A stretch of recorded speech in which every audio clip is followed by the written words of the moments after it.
Eleanor Whitmore did not cry when they threw her father's ledger into the mud. She knelt in the middle of Red Valley's Main Street, both knees pressing into the dirt, fingers shaking as she scraped the wet pages from the ground, while laughter rang above her head like church bells gone wrong. 3 years of silence had taught her how to swallow humiliation whole. But her hands were trembling in a way she could not stop.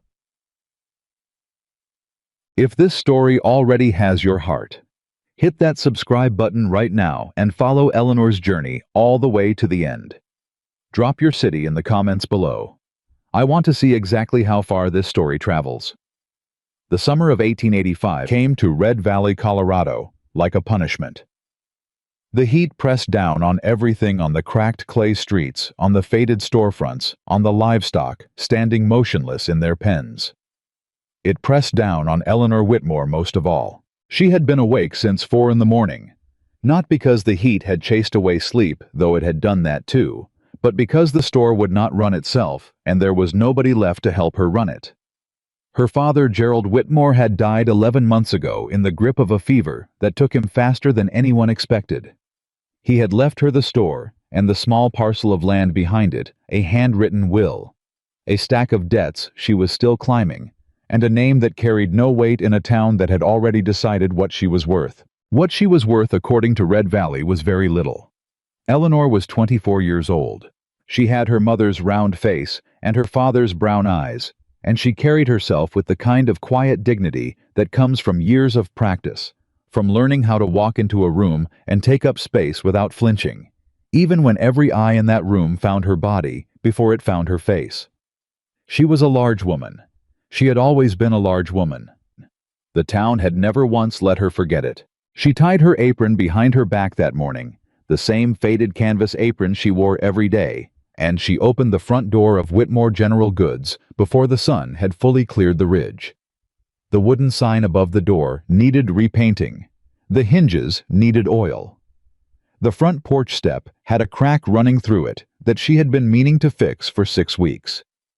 She noted all of these things with the precise, exhausted eye of a woman who had learned to see only what needed doing and never what she needed herself. The first customer of the morning was Mrs. Caldwell, who came in for flour and cornmeal and spent 4 minutes inspecting the fabric bolts near the window before asking Eleanor, without turning around, whether she'd heard that the Presley girl had gotten herself engaged. "No, ma'am," Eleanor said. "I hadn't heard." "Sweet girl," Mrs. Caldwell said. "Very trim figure. Her mother always kept her active." She finally found Eleanor behind the counter and let her gaze travel the full length of her, the way people examined produce at market assessing, measuring, finding it wanting. "You really ought to take walks in the evening, Eleanor. The air does wonders." Eleanor placed the flour on the counter. "Will there be anything else, Mrs. Caldwell?" There was not. There rarely was. The women of Red Valley either ignored Eleanor entirely or gave her advice she hadn't asked for, and they delivered that advice in the gentle, pitying voice people use when they believe they are being kind. She had stopped flinching at it 2 years ago.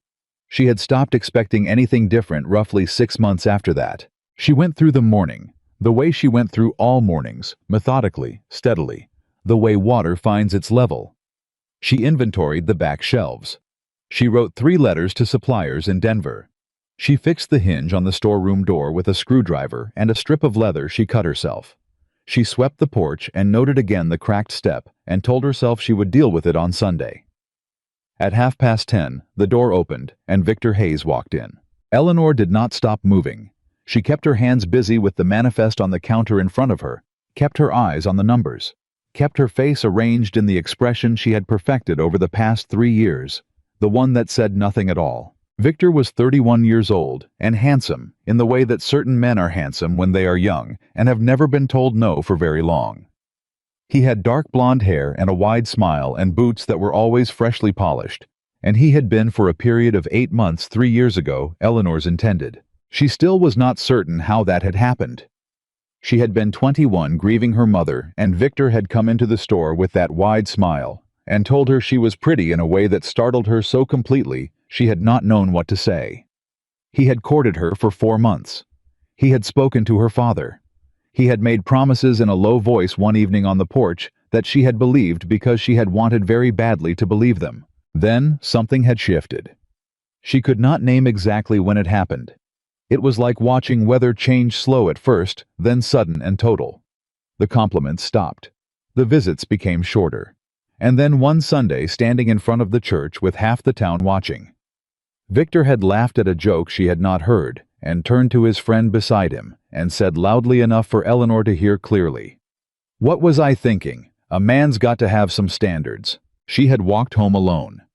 She had not cried until she was inside with the door closed. And she had not spoken of it to anyone, not because there was no one to speak to, but because she had already understood somewhere in the part of herself that had always known this town too well that no one would be particularly surprised. Victor had married a woman named Clara Poole 14 months ago. Clara was slender and laughed at all of Victor's jokes, and Victor had grown, if anything, more comfortable in the 3 years since the broken engagement. More comfortable and more careless with the comfort. "Eleanor," he said now, in the voice he always used with her, cordial, amused, with a particular edge beneath it, like a blade wrapped in linen. "Mr. Hayes," she said, "what can I get for you? Just passing through." He leaned against the counter with his elbow, picked up the small brass weight she used for the scale, tossed it once in his palm. "Saw you sweeping out front this morning. Looking well." She waited. "Clara's sister is coming down from Denver next month," he said. "Pretty girl. We were thinking of introducing her to Dale Mercer." He set the brass weight down in the wrong place. "You remember Dale? He used to come around here some." "I remember him," Eleanor said. "Good man, working the McCready Ranch now." Victor smiled. "Some men just need to find the right woman, don't they? A woman who suits them." The smile stayed exactly where it was. "You're still here alone, I take it." Eleanor picked up the brass weight and put it back where it belonged. "Was there something I could help you find today, Mr. Hayes?" Victor's smile shifted just slightly, just enough to show something beneath it that was less pleasant than the surface. "You know, my daddy used to say that some women just weren't made for marriage. Said they were put here for other purposes. Useful purposes." He glanced around the store. "I suppose this suits you well enough." "Good morning, Mr. Hayes," Eleanor said, flat and final. He left. But the bell above the door had not finished ringing before she heard him speaking to someone on the porch, lowering his voice just enough to make it clear he didn't much care whether she could hear him. "Poor thing," he said. "Gerald was a good man. Shame what he left behind." The other voice laughed. Eleanor went back to her manifest.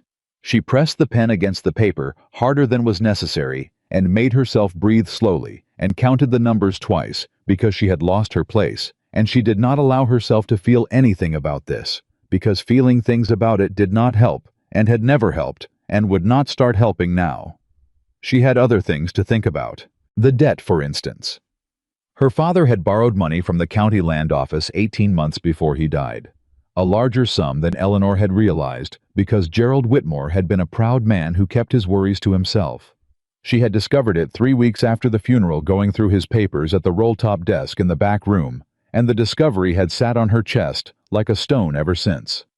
The amount was manageable barely if the store turned a consistent profit through the summer and fall. But the store had not turned a consistent profit since spring. Orders had dropped. Accounts she'd expected had gone quiet.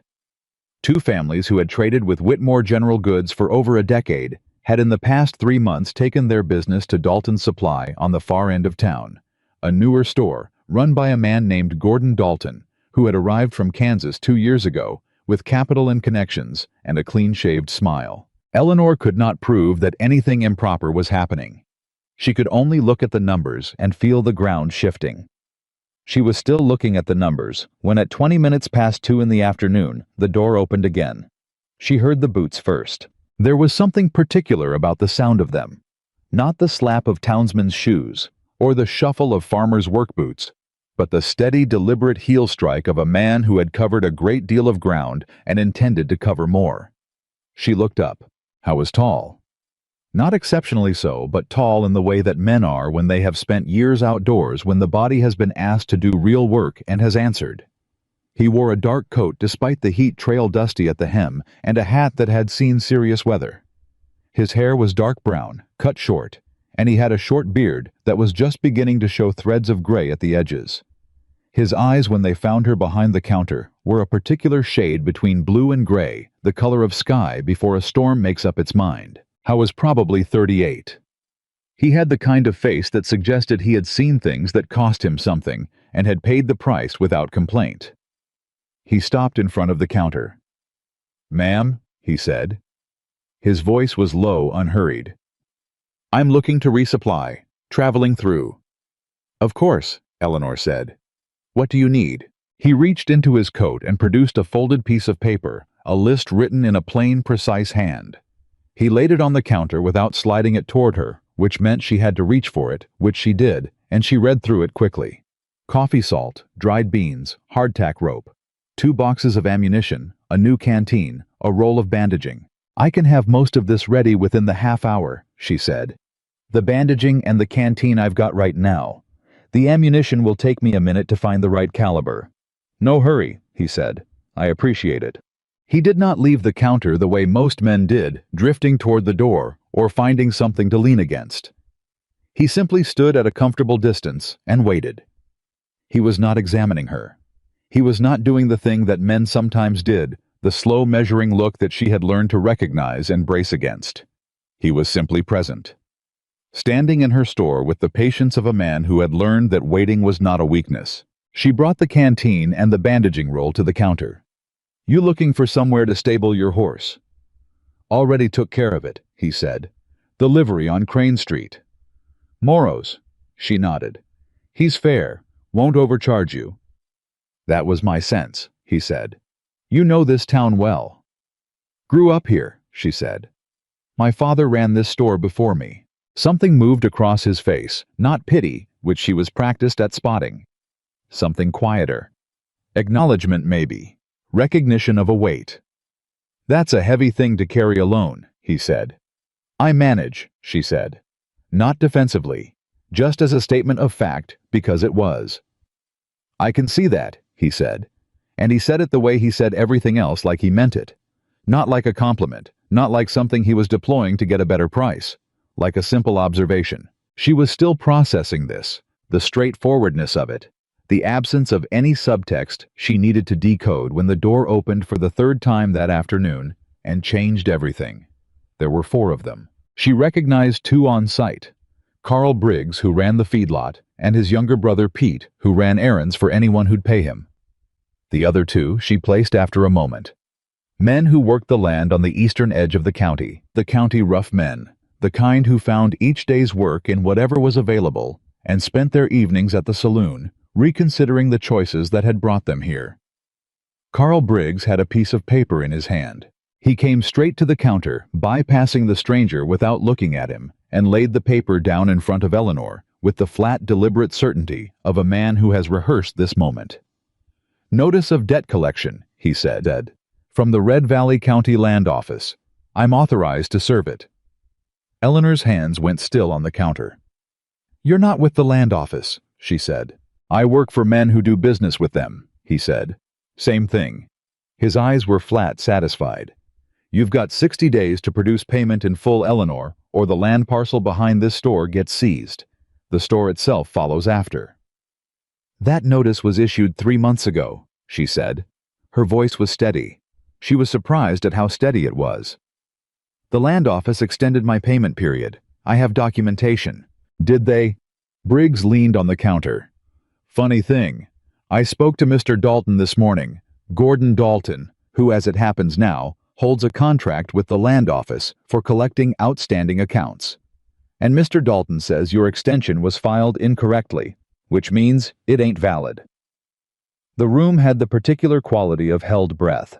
Eleanor looked at this paper. She did not reach for it immediately.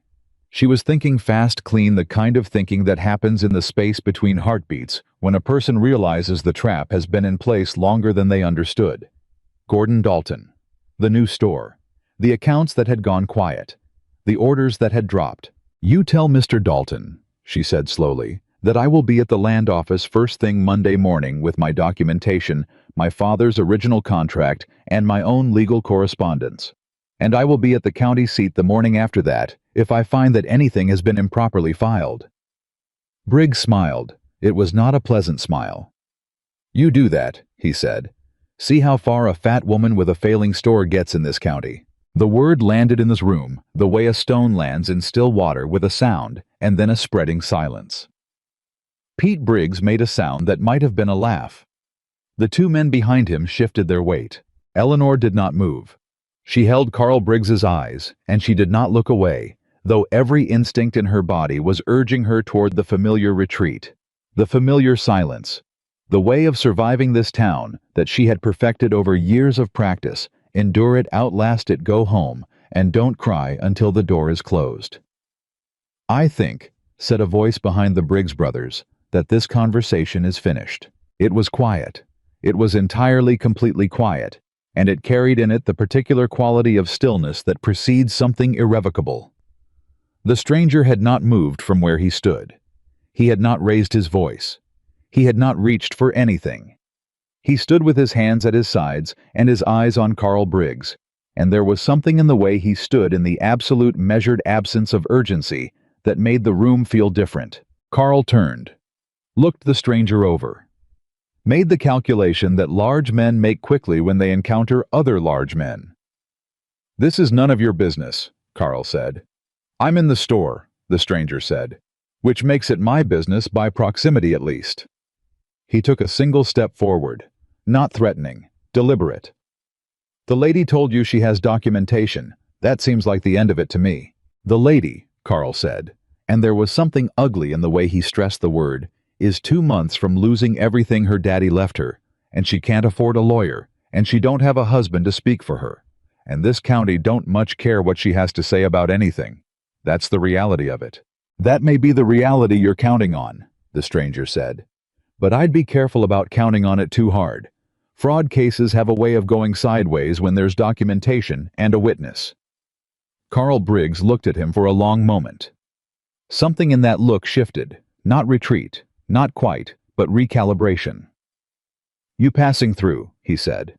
"Haven't decided yet," the stranger said. Carl picked his paper up from the counter. He folded it once slowly and tucked it into his vest.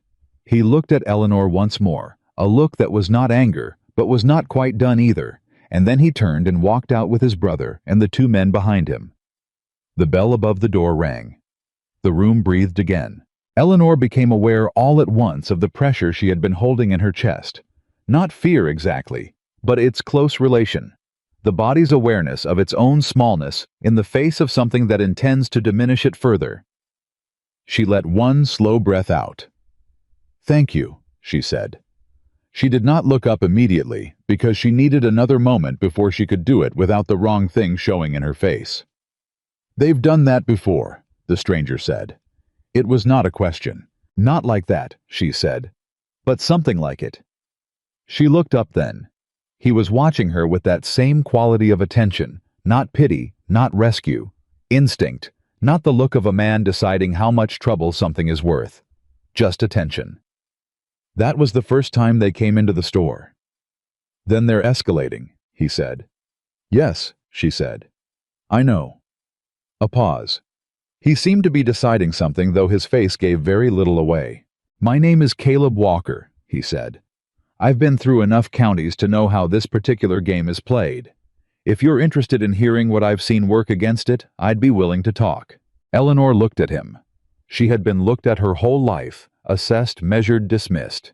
She had learned to look back in the same spirit, and what she saw when she looked at Caleb Walker was this: a man who was not performing anything. No charm deployed for purpose. No calculation running behind his eyes. Just a man who had said what he meant and was waiting to see what she would do with it. "I don't accept charity," she said.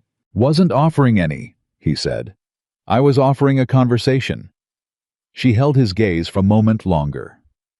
Then she nodded toward the back of the store, where there was a small table she used for keeping the books. "I'll finish your order first," she said. "Then we'll talk." He nodded. "Take your time, Miss Whitmore." She had not told him her name. She filed that away without comment, gathered herself, and went to find the ammunition. By the time she had the full order assembled, she had also assembled something else. The beginning of a question she couldn't quite form yet, but could feel the shape of like a word on the edge of a tongue. Caleb Walker had ridden into Red Valley on a summer afternoon and walked into her store and stood between her and Carl Briggs without being asked and without wanting anything visible in return. That kind of man was rare. In her experience, that kind of man was rarer than a cool day in August. She set the last item on the counter and looked up. "So," she said, "tell me what you know about Gordon Dalton."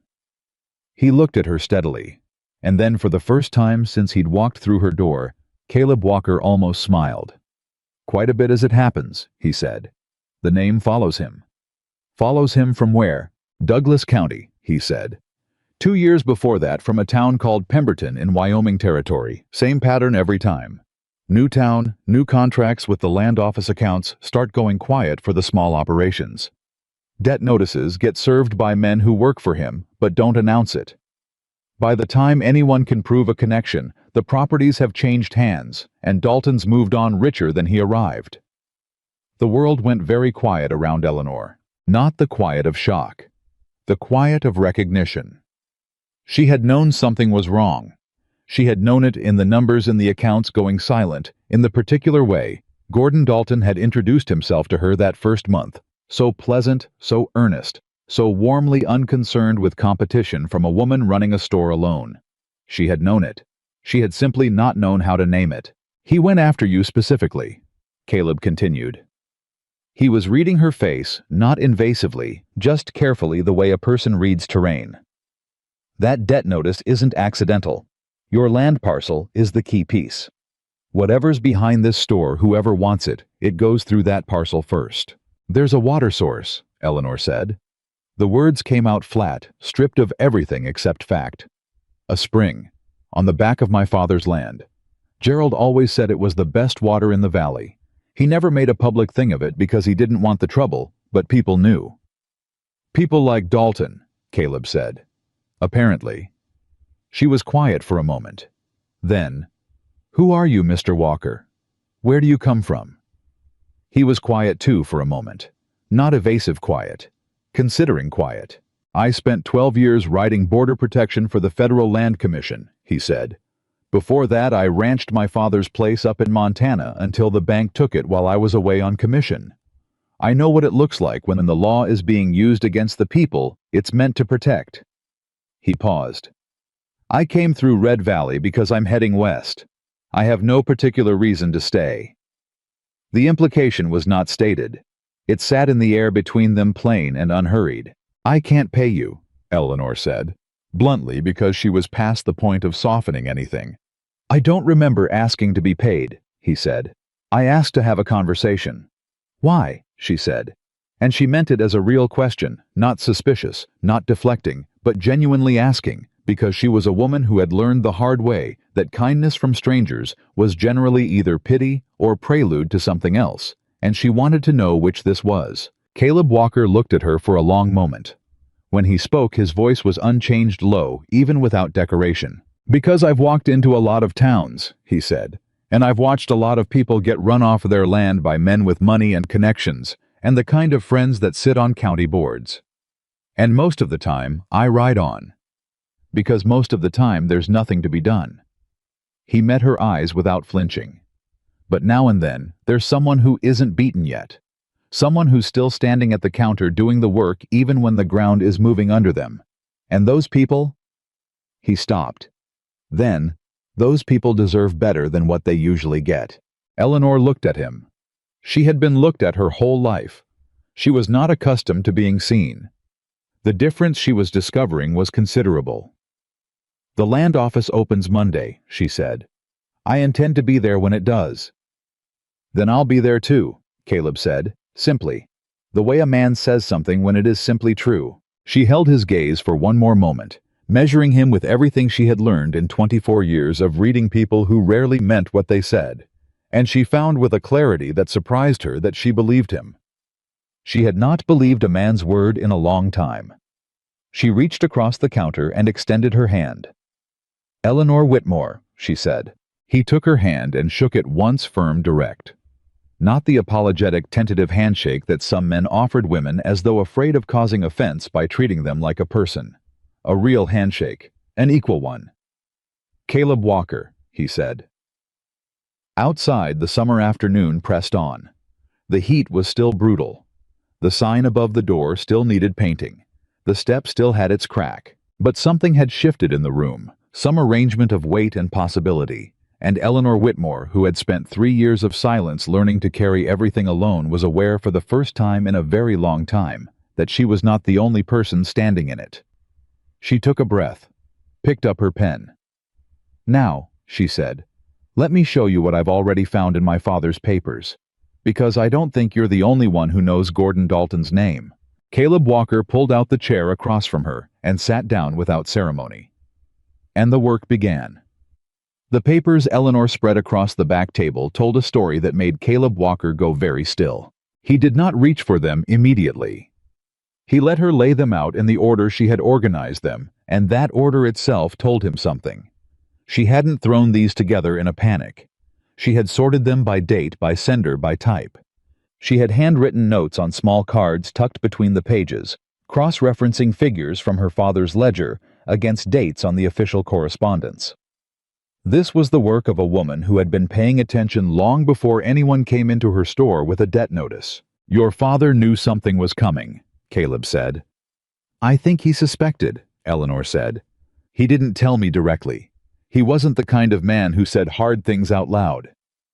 She touched the edge of one letter, a thin yellowed envelope from the county land office, postmarked 14 months before Gerald Whitmore's death. But he started keeping records of everything, every payment, every communication. He made 2 copies of every receipt and stored them in different places. Smart man. How was? She said it quietly, and there was something in her voice that wasn't grief anymore, something harder and cleaner. Purpose, maybe. The kind that comes when loss gets channeled into something that can be used. He didn't trust the land office the last year of his life. I know that now. I just didn't know why. Caleb reached for the first document she'd laid out, the original deed for the land parcel behind the store. He read it carefully without rushing. Eleanor waited. She had offered him coffee, and he'd accepted, and she had made it strong the way she always did, and they sat at the back table with the noise of the street, distant and filtered, and the late afternoon heat sitting on the roof above them while he read. "There's a rider on this deed," he said. "3rd page," she said. "2nd paragraph. The water rights are attached specifically to the property in my father's name and his legal heirs. They cannot be sold, transferred, or absorbed separately. They only transfer with the whole land. Which means if Dalton acquires the land through a debt seizure, he gets the water rights with it," Eleanor said, "without ever having to negotiate them separately, without ever having to admit that's what he wanted in the first place." She folded her hands on the table. "I found a survey document in the storeroom last winter. Someone had conducted a new water assessment of the valley. I didn't commission it. My father didn't commission it. I've never been able to find out who did." Caleb set the deed down and looked at her directly. "When was the survey dated?" 4 months before Gordon Dalton arrived in Red Valley," she said. The silence between them had the particular quality of 2 people who have just confirmed something they already knew but needed to hear out loud. "He came here for the water," Caleb said. "He came here for the water," Eleanor agreed. "Everything else, the store competition, the accounts going quiet, the debt notice, that's all just engineering. He's building a path to that spring, and he's been building it since before he introduced himself to me with that smile and his hand out." She paused. "I shook it. Told him welcome to Red Valley. I even sent business his way that first month because I thought competition was fair and I wasn't afraid of it." "You couldn't have known," Caleb said. "No," she said. "But I should have looked harder at the numbers when they started slipping. I told myself it was summer slowdown. I told myself people had reasons." Her jaw tightened slightly. "I didn't want to believe someone was deliberately—" She stopped. Began again. "It's easier to blame your own shortcomings than to believe someone is coming at you with a plan." Caleb was quiet for a moment. Then, "What's your current outstanding debt to the land office?" She told him the figure. He didn't react to it. No wince, no sharp intake of breath. He simply nodded and wrote it on the corner of a scrap of paper she'd set aside. "And the extension you filed, what was the original date of that?" She pulled the relevant letter from the stack. He read it twice. "This is properly filed," he said. "The county seal, the signature, the filing date, everything in order." "Which is why I don't understand how Dalton is claiming it's invalid," she said. Unless someone in the land office is working with him," Caleb said. Flat plain, the way a man says something he has seen before and has no illusions about. It wouldn't be the first time. A man with Dalton's history doesn't operate on charm alone. He needs someone on the inside, someone with authority over the filing records, someone who can make paperwork disappear or appear to have been filed incorrectly. Eleanor looked at this letter in his hand. She thought about the clerk at the land office, a thin, nervous young man named Harold Peck, who had always been perfectly professional in her dealings with him. She thought about the county commissioner, Edmund Rourke, who she had met twice, and who had seemed both times like a man preoccupied with his own importance, and not especially interested in anything that didn't increase it. "Commissioner Rourke," she said. Caleb looked at her, waited. "He's been over to Dalton's store 4 times in the past 2 months, she said. "I noticed because his office is 2 doors down from here, and I pay attention to who walks where. I didn't think anything of it at the time. Now I do." Caleb set the letter down. He leaned back in the chair and looked at the ceiling for a moment, in the way of a man rearranging things in his head. "Here's what you have," he said. "You have an original deed with intact water rights. You have a properly filed extension with the county seal. You have a pattern of business interference that can be documented with your ledger records. And you have the beginnings of a connection between Dalton and the county commissioner." "What I don't have," Eleanor said, "is anyone in this town who will say any of this out loud in front of a judge." "Not yet," he said. Those 2 words sat between them, and Eleanor let herself feel the weight of them. The measured, qualified "not yet" of a man who was not making promises, but was not abandoning the field either. Why does a man with 12 years in federal land commission ride through a town like Red Valley and notice all of this in an afternoon? She asked. Not suspiciously, genuinely. He met her eyes. "Because I came from a town like Red Valley," he said. "A different name, different state, same arrangement. My father spent 40 years on a ranch in Montana that the bank took in 60 days while I was away on assignment. Legal, clean, every paper in order." He paused. The pause had weight in it, not bitterness, but the particular heaviness of something that has been carried a long time and has become familiar. "He died 6 months later, on my brother's couch." A man who'd built something with his hands for 40 years died on someone else's couch because someone with the right connections decided they wanted his water rights. The room was very quiet. "I'm sorry," Eleanor said, not reflexively, with full meaning. "I don't tell it for sympathy," he said. "I tell it because you asked me why I notice. That's why. I notice because I've seen what happens when nobody does." Eleanor looked at him for a long moment. She was good at reading people, had become good at it by necessity, by years of needing to understand what people meant beneath what they said. She read Caleb Walker and found nothing performed in him. The grief was real and old, and he wore it the way a man wears a scar, not displayed, not hidden, just present. "All right," she said. She gathered the papers and began reorganizing them with brisk, purposeful hands. "Monday morning land office. I go with my documentation. You come as a witness, and someone who can speak to the legal standards of proper filing." "That's workable," he said. "Between now and then, I need to understand exactly what Dalton has filed and when. Which means I need someone to look at the office records." She glanced up. "The clerk, Harold Peck. Do you know anything about reading a man quickly?" "Well enough," Caleb said. "He's scared of something," Eleanor said. "He has been for months. Every time I go in there, he finds a reason to look away from me. I thought it was because he felt sorry for me, the widow's daughter, and all of that." She paused. "But now I think he knows something he hasn't been able to say." "Then we need to give him a reason to say it," Caleb said, "or make him understand that the reason he's scared is going to be a lot worse if he keeps quiet," Eleanor said. She said it without venom, but without softness. She was simply calculating. The way she calculated inventory and accounts and the cost of everything against what was available to pay for it. Caleb looked at her steadily. Something in his expression shifted, not dramatically. Something quiet, like the adjustment of light when a cloud passes. "You've been managing this alone for 11 months, he said. "Yes," she said. "That's a long time." "It is," she agreed. "Most people would have—" He stopped. "Sold," she said. Walked away. She set the papers down. "This store was my father's life. This land is where I grew up. And there is a spring on that parcel that my father built a fence around and kept clean, and used to say was the only thing in Red Valley that couldn't be argued with." She looked at Caleb Walker, and there was something in her face that had not been there at the beginning of the afternoon, not harder exactly, but more visible. Like something that had been kept behind glass was now standing in open air. "I am not selling this land to Gordon Dalton, and I am not walking away, whatever it costs me." A silence.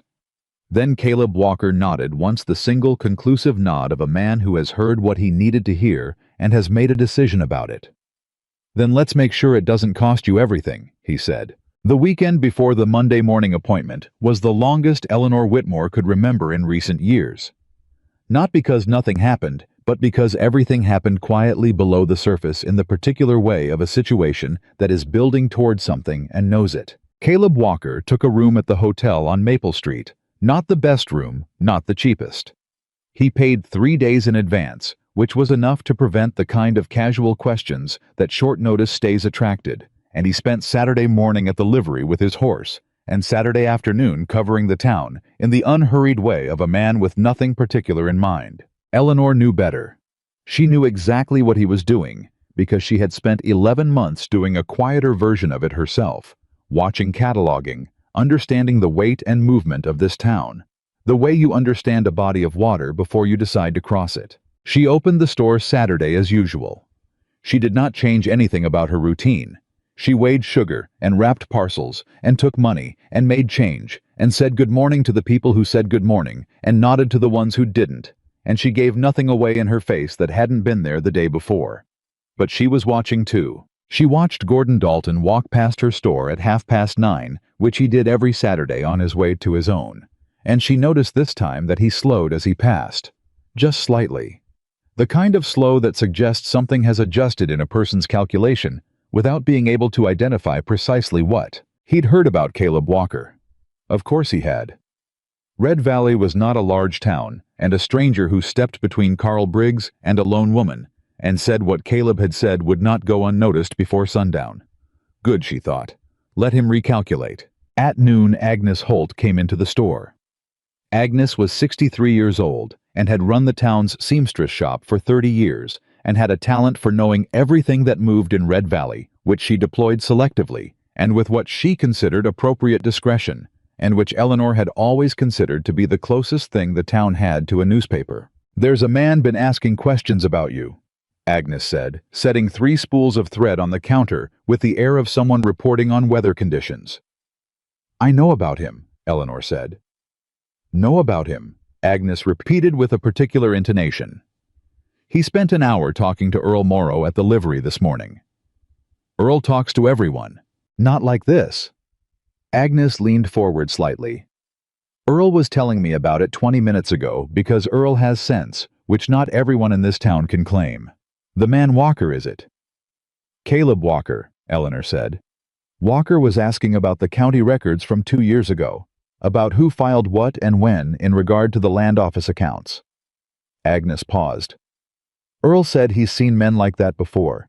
Men from the Land Commission." Eleanor continued counting the thread spools. "Did he?" "Earl thinks he's here to investigate something official," Agnes said. "Earl may be right," Eleanor said carefully. "He may also be wrong. Either way, I'd appreciate it if the discussion stayed quiet for a few more days." Agnes studied her for a long moment. Agnes Holt was a woman who had seen a great many things in 30 years of being in the business of clothes and conversation, and she could read a room the way some men read trail signs. "That debt notice Carl Briggs served you yesterday," Agnes said. Her voice had changed. Lower, more direct. "Half the town saw it. Half the town usually sees everything, Eleanor said. Dalton's been telling people the store is failing, Agnes said. That you've been mismanaging it. That Gerald left debts nobody knew about, and that it's a shame, but some people just aren't suited to business. She stopped. I want you to know that's what he's saying. Because you deserve to know who's spreading it and why. Eleanor set down the thread.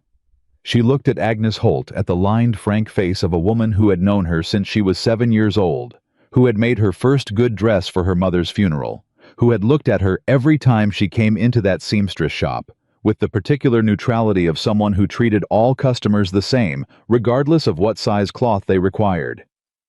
"Thank you, Agnes," she said, and she meant it entirely. "He's wrong, you know," Agnes said briskly, picking up her spools and preparing to leave. "Gerald raised you to run numbers and people both. Anyone paying attention could see that." She made a small sound that was as close to a snort as a woman of Agnes's dignity allowed.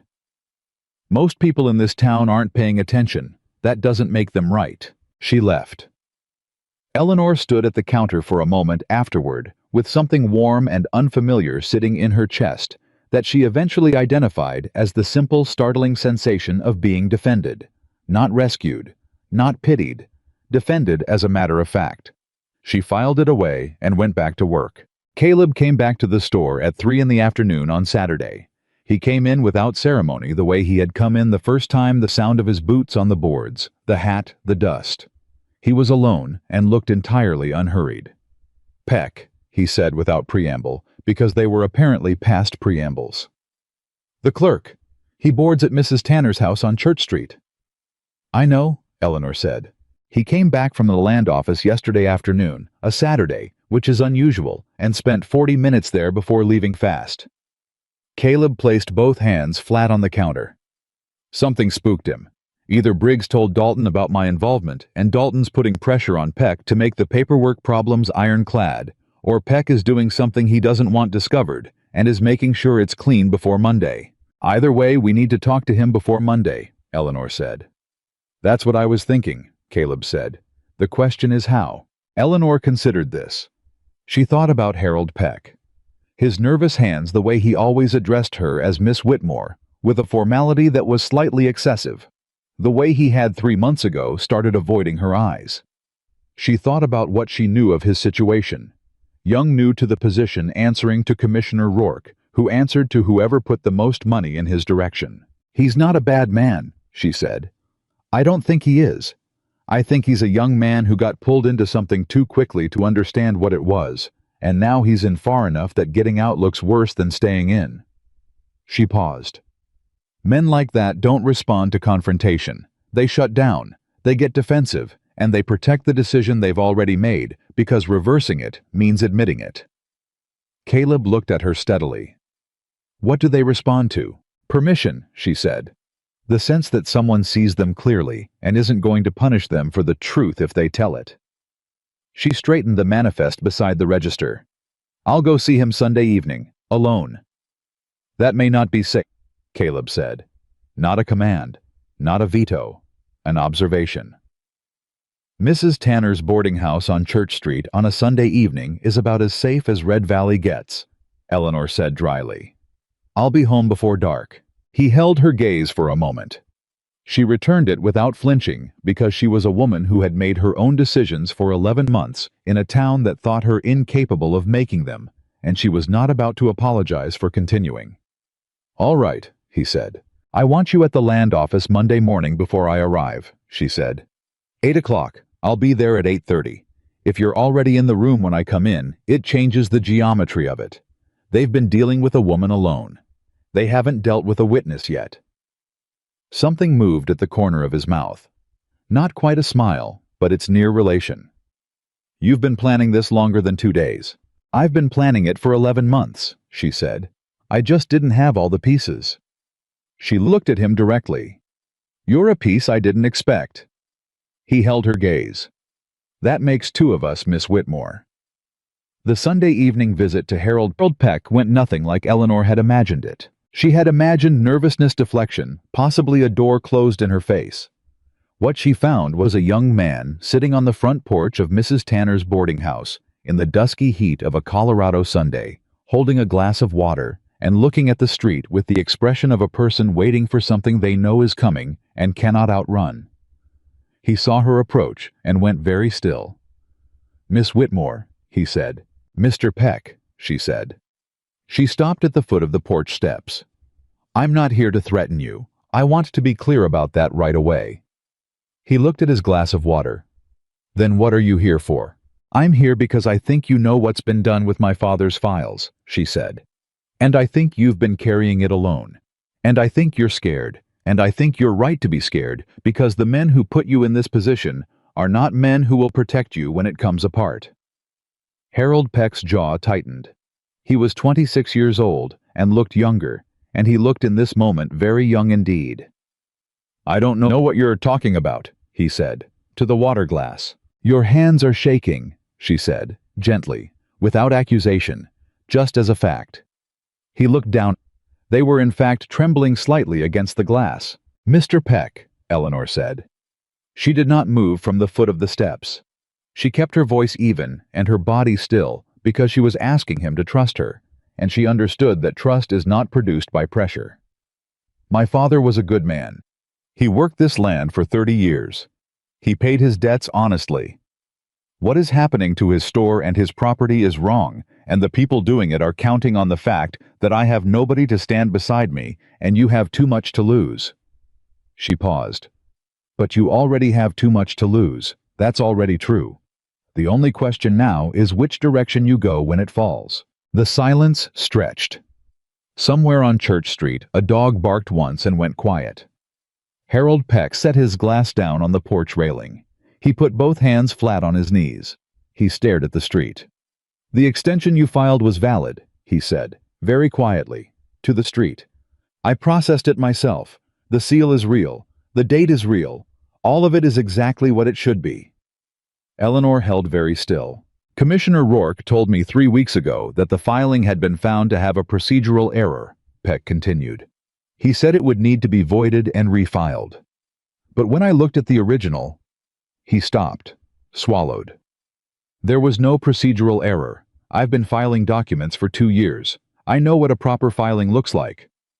"What did you do?" Eleanor said. "I didn't void it," he said. "I couldn't. I kept saying I needed more time to review it. Rourke kept pushing. And then Briggs came in 2 days ago, and I realized—" He stopped again. His voice was fraying at the edges. "I realized the debt notice they served you was based on the assumption that your extension had already been voided, which means Rourke told Briggs it was voided before I'd actually done anything. Which means the notice is fraudulent," Eleanor said. He finally looked at her. His face was miserable and young and frightened, and beneath that something that looked like profound exhausted relief. "Yes," he said. "It's fraudulent." Eleanor breathed, once, slowly. "Mr. Peck," she said, "will you come to the land office Monday morning and say exactly what you just told me in front of a witness?" He closed his eyes. "If I do that," he said, "Rourke will have me removed. I'll lose my position. I might not be able to work in this county again." "If you don't," Eleanor said, "you'll spend the rest of your career knowing you helped a corrupt man take a widow's land and water rights from her." She kept her voice even. "I can't tell you which is worse to live with, but I can tell you that I have documentation. I have a witness who understands land commission law, and I intend to be at the county seat on Tuesday if Monday doesn't resolve. Rourke is going to be answering questions either way. The only thing you can control is which side of those questions you're on." Harold Peck opened his eyes. He stared at the street for a long moment.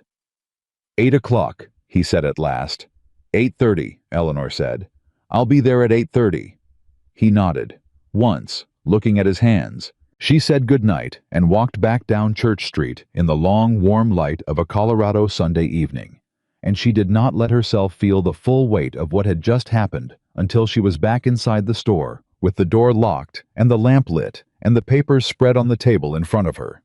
Then she sat down, pressed both hands flat on her father's ledger, and breathed. She had spent 11 months waiting for the ground to stop moving. She had spent 11 months telling herself she was managing. She was fine. She was holding, when in truth she had been holding with everything she had, and was very near the end of what she had left to hold with. She was not fixed. Not yet. Monday was still coming, and Monday had teeth in it, and Commissioner Rourke and Gordon Dalton would not dissolve simply because a frightened clerk had told the truth on a Sunday porch. There was still a very real possibility that this would go wrong in ways she hadn't anticipated. But she was not holding alone anymore. She thought about Caleb Walker. About what he had said those people deserve better than what they usually get. She thought about the way he shook her hand fully directly without condescension. She thought about a man who had lost his father's land and then spent years riding into towns like this one, and sometimes occasionally staying when everyone else rode on. She thought about Harold Peck's shaking hands and the particular relief on his face when he had said what he'd been holding. Sometimes the thing you need is not rescue. Sometimes it's simply someone who makes it possible to tell the truth. She picked up her pen and began writing down everything Peck had told her precisely and in order, because she was a woman who kept records and she intended to keep this one. Monday was coming. She intended to be ready for it. And at 8 o'clock the next morning, before she had finished her coffee, someone knocked on the back door of Whitmore General Goods, hard fast, the kind of knock that doesn't wait for a considered response. And when Eleanor opened it, she found herself looking at a face she had not expected at all. It was Clara Hayes, Victor's wife. Her eyes were red from crying, and she was holding an envelope in both hands, and she said without greeting or preamble, "I found something in Victor's desk. I think it changes everything, and I don't know who else to bring it to." Eleanor looked at the envelope, then at Clara Hayes's face. Then she opened the door all the way and stepped back. "Come in," she said. Clara Hayes sat at Eleanor's back table with both hands wrapped around a cup of coffee she hadn't touched, and she told her story the way people tell things they have been holding too long in fragments at first, circling the center, then all at once in a rush that couldn't be stopped. Victor had been working with Dalton for 8 months. Not openly, not in any way that could be easily seen, but Clara had found things. A letter in the bottom drawer of his desk beneath the false panel he thought she didn't know about. A second letter tucked inside a legal reference book he hadn't opened in 2 years. Receipts for amounts of money that had no accounting in their household books. "He's been feeding Dalton information," Clara said. Her voice was controlled but barely. "About accounts. About who owes what, who's behind on payments, who might be pressured. Victor knows this town. He knows who has debt and who doesn't, and who's too proud to ask for help." She paused. "He used to talk about your father's land, the spring. He called it the most undervalued asset in the county." Eleanor set her coffee cup down with careful steadiness. "When did he start talking about it?" "Before we were married," Clara said. And then she looked up from the table and met Eleanor's eyes for the first time, and in that look was something complicated. Guilt and something older than guilt, and the particular shame of a woman who has understood something too late and is not sure what to do with the understanding. "Eleanor, I need to say something to you." "Say it." "I knew he broke the engagement badly. Everyone knew. I told myself it wasn't my business." Clara's jaw tightened. "But I heard what he said to his friend that Sunday, outside the church. I was standing 6 feet away and I heard it, and I laughed because everyone else was laughing, and I didn't—" She stopped. "I didn't know you well enough to know that I should have said something. I know that's not an excuse." The room was very quiet. Eleanor looked at Clara Hayes at the dark circles under her eyes, and the envelope she still held in both hands, and the rigid, painful honesty of a woman who has spent a night deciding what kind of person she intends to be. "I know it isn't," Eleanor said. "But you're here now, with that envelope. So tell me what's in it." Clara laid it on the table between them and pushed it across. Inside was a contract. 2 pages written in clean legal language dated 11 weeks ago. It was an agreement between Victor Hayes and Gordon Dalton, a finder's fee arrangement with Victor providing property intelligence in exchange for a percentage of the acquisition value of each parcel Dalton successfully secured. The Whitmore land parcel was listed by name by legal description and by assessed water rights value. The figure beside the water rights assessment made Eleanor's chest go tight. She had known the spring was valuable. She had not known how valuable. "He assessed this independently," she said. Dalton had engineers come through in the spring, Clara said. Victor arranged their access, told me they were surveyors for the railroad. Her voice was hollow. There's no railroad coming. Eleanor folded the contract back into the envelope with steady hands. The steadiness surprised her. She had expected anger, the hot flooding kind, but what she felt instead was colder and more precise. The kind of clarity that comes when every suspicion you've carried for months resolves into a single clean, verifiable shape. I need to keep this, she said. I know, Clara said. That's why I brought it. Your husband will know it's gone. Yes. Clara said it without flinching. I know that too. Eleanor studied her for a moment. Are you safe at home? Clara blinked. It was clear the question hadn't occurred to her, or rather that she had been so focused on the decision to come here that she had not yet thought past it.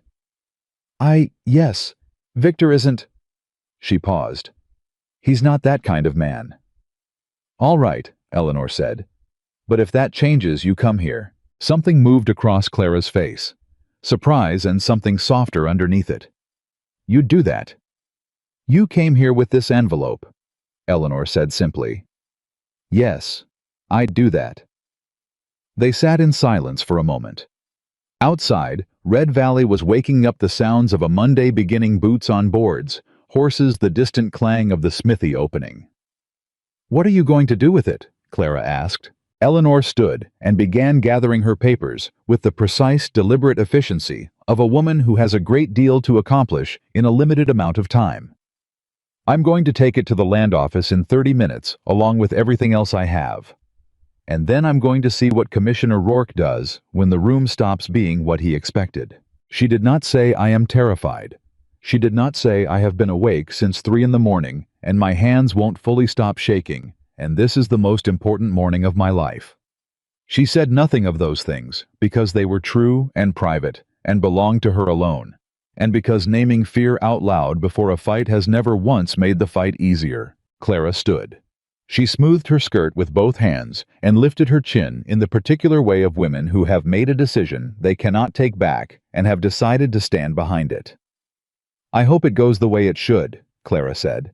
It's going to go the way it goes, Eleanor said. But thank you for coming. She was halfway to the door when Eleanor said her name. Clara turned. Whatever happens with Victor, Eleanor said quietly. That was brave. What you did this morning. Don't let anyone tell you otherwise. Clara Hayes walked out into the Monday morning. Eleanor locked the store, picked up her satchel, and followed her. Caleb Walker was already at the land office when Eleanor arrived at 8:30. He was standing outside it, not inside, leaning against the post with his arms crossed and his hat level. And when she came around the corner of Clay Street, he saw her and straightened. He read her face in 1 second the way he always seemed to, and his eyes went to the satchel. Something happened, he said. Clara Hayes came to my back door this morning, Eleanor said. She watched him process that. Victor Hayes's wife. She found a contract in his desk, finder's fee arrangement with Dalton. 8 months old. Lists the Whitmore parcel by name and legal description. She patted the satchel. It's in here. Caleb was quiet for 3 full seconds. Then, that changes everything. I know, Eleanor said. Is Peck here? Arrived 10 minutes ago. Hasn't come back out. Caleb paused. Rourke got here 20 minutes before that. He had 2 men with him I don't recognize. Eleanor absorbed this. Rourke with backup meant Rourke who had been warned and had prepared. Someone had gotten word to him, possibly Briggs, possibly Dalton himself, possibly someone who had seen Caleb asking questions at the livery on Saturday and had drawn conclusions. All right, she said. She took a breath that was not as steady as she wanted it to be. Let's go in. He held the door. She went first. The Red Valley Land Office was a single large room with a counter across the middle and filing cabinets along the back wall and the county seal mounted behind the commissioner's desk, which sat in the back left corner, elevated on a low platform that had always struck Eleanor as the kind of architectural choice that says more about the man who ordered it than he intended. Commissioner Edmund Rourke was at his desk. He was a man of 50-something, with a gray mustache, and the particular bearing of men who have held minor authority long enough to have confused it with significance. He looked up when the door opened, and something moved behind his eyes, fast controlled, when he saw Eleanor Whitmore walking through it. And then he saw Caleb Walker behind her, and that something moved again differently. The two men Caleb had mentioned were standing near the filing cabinets, not doing anything, just standing. Eleanor noted them, and filed them, and kept her face completely neutral. Harold Peck was at the counter. He looked like a man standing on the edge of a cliff he had agreed to jump from, and was now experiencing the full reality of the drop. He gripped the edge of the counter and met Eleanor's eyes and gave one small tight nod. "Miss Whitmore," Rourke said with the measured pleasantness of a man who has decided to control this room and hasn't yet realized the room has different plans. "I understand you had some concerns about your account." "I have documentation," Eleanor said. She approached the counter. She set her satchel on it and opened it with the same deliberate, unhurried efficiency she used for everything. "I have the original extension filing properly dated and sealed. I have my father's original deed with the water rights rider intact and attached. I have my complete payment history with the land office going back 3 years with no defaults." She laid each document on the counter as she named it. Clean, ordered, irrefutable.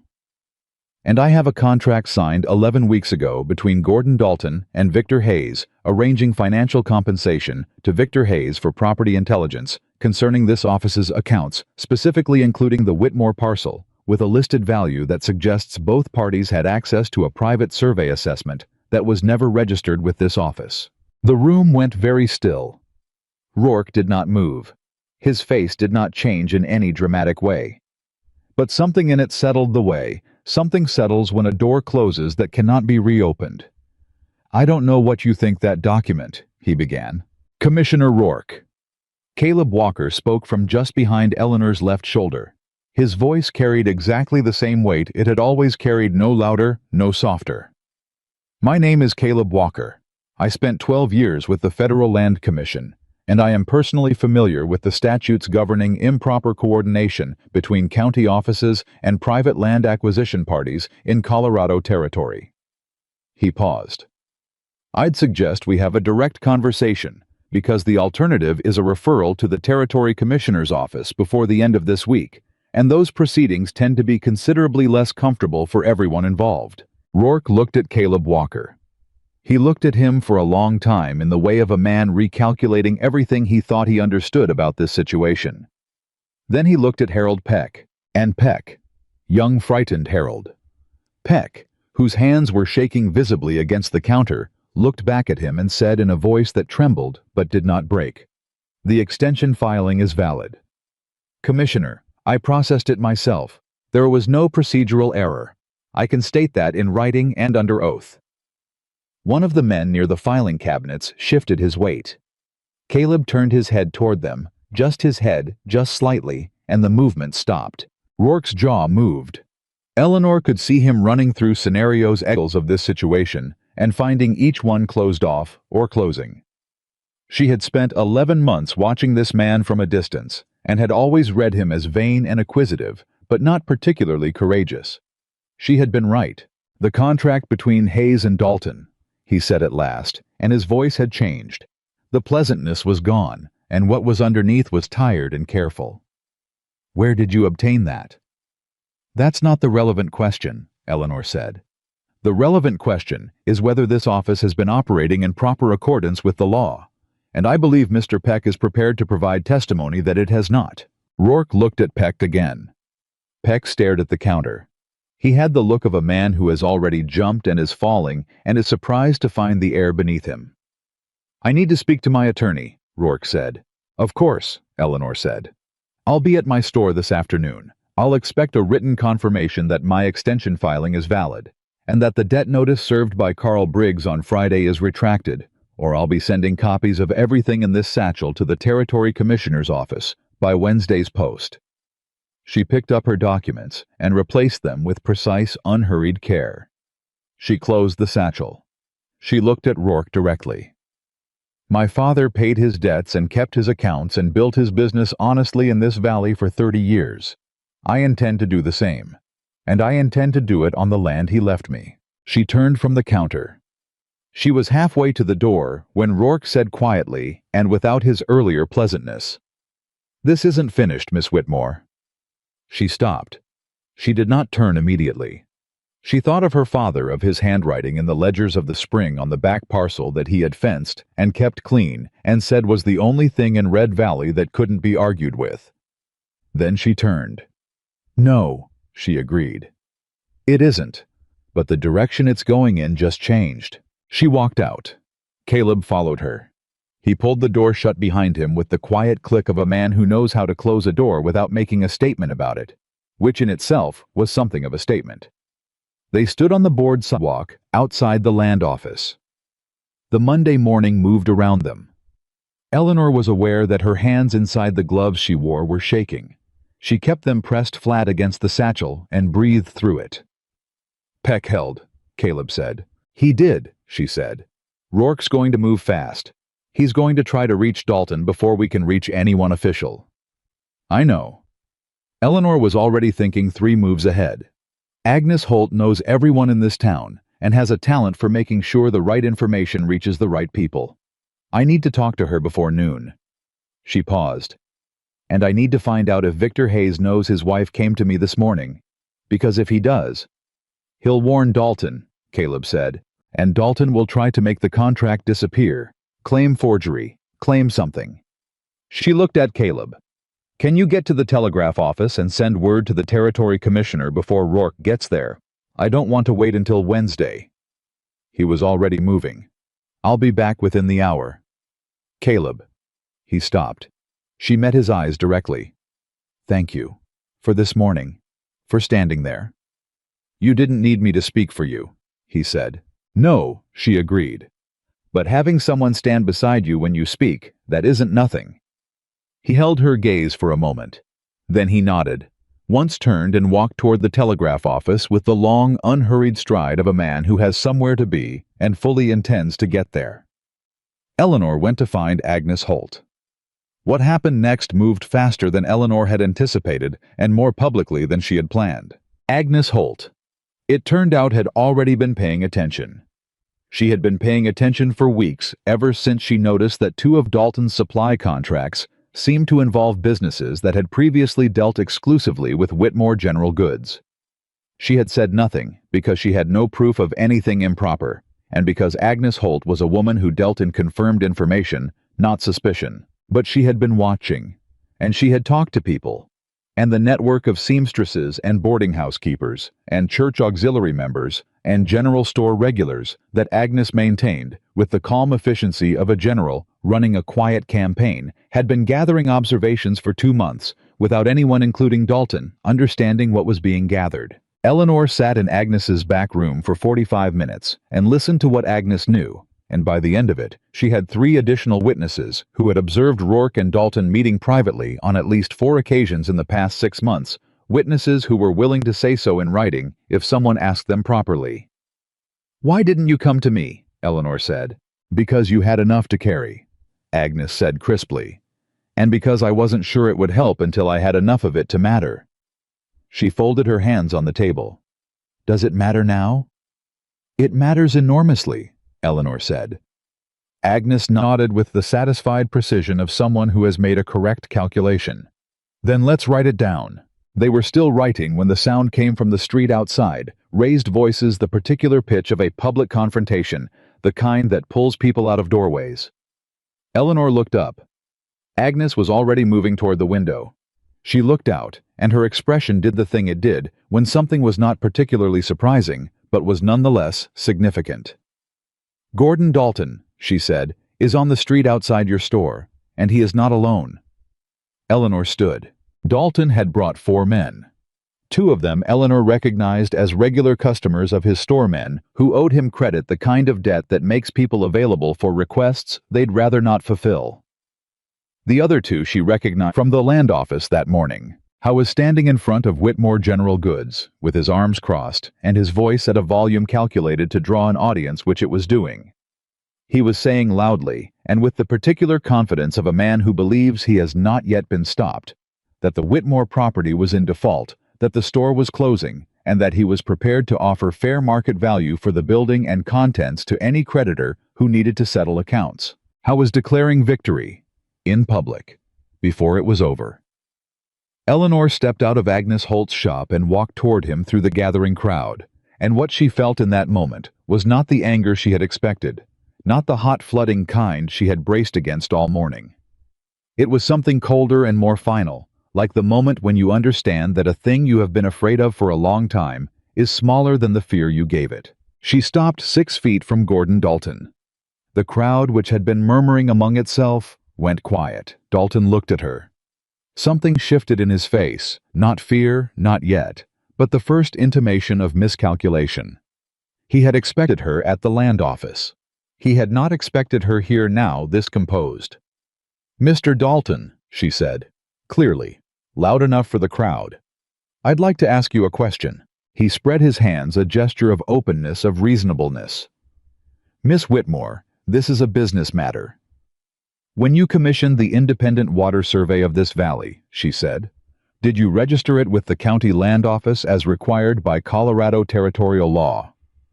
The crowd noise, which had been beginning to resume, stopped. Dalton blinked. Once. "I don't know what you're referring to," he said. "The survey conducted in March of this year," Eleanor said. "The one arranged through Victor Hayes, who was compensated for his assistance per the terms of a signed contract dated 11 weeks ago." She kept her voice even and clear. She was not performing.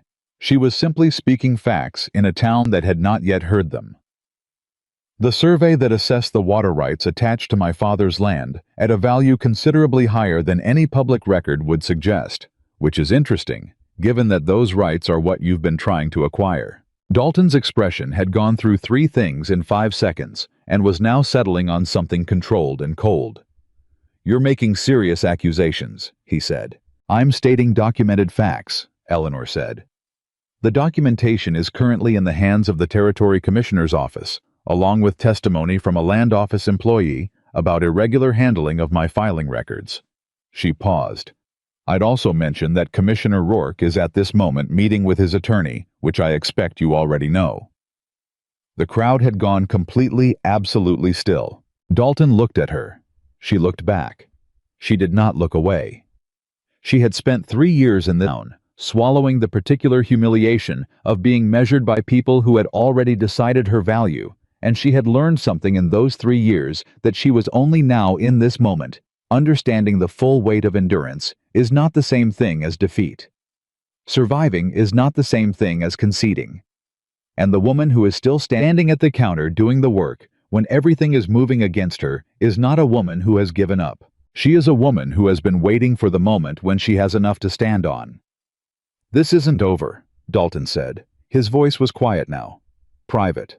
A threat rather than a performance. "You said that this morning," a voice said from the edge of the crowd. Caleb Walker had come back from the telegraph office. He was standing at the back of the gathered crowd, not pushing forward, not making theater of his arrival. Just present, steady, the way he was always steady. "What this gentleman seems to misunderstand," Caleb said, and he said it to the crowd as much as to Dalton with the particular calm of someone who has been in rooms like this before and knows how they end, is that fraud doesn't stop being fraud because the person committing it has connections. The Territory Commissioner's office has received the documentation. The testimony is on record. Whatever Mr. Dalton was counting on here in Red Valley, he should recalculate.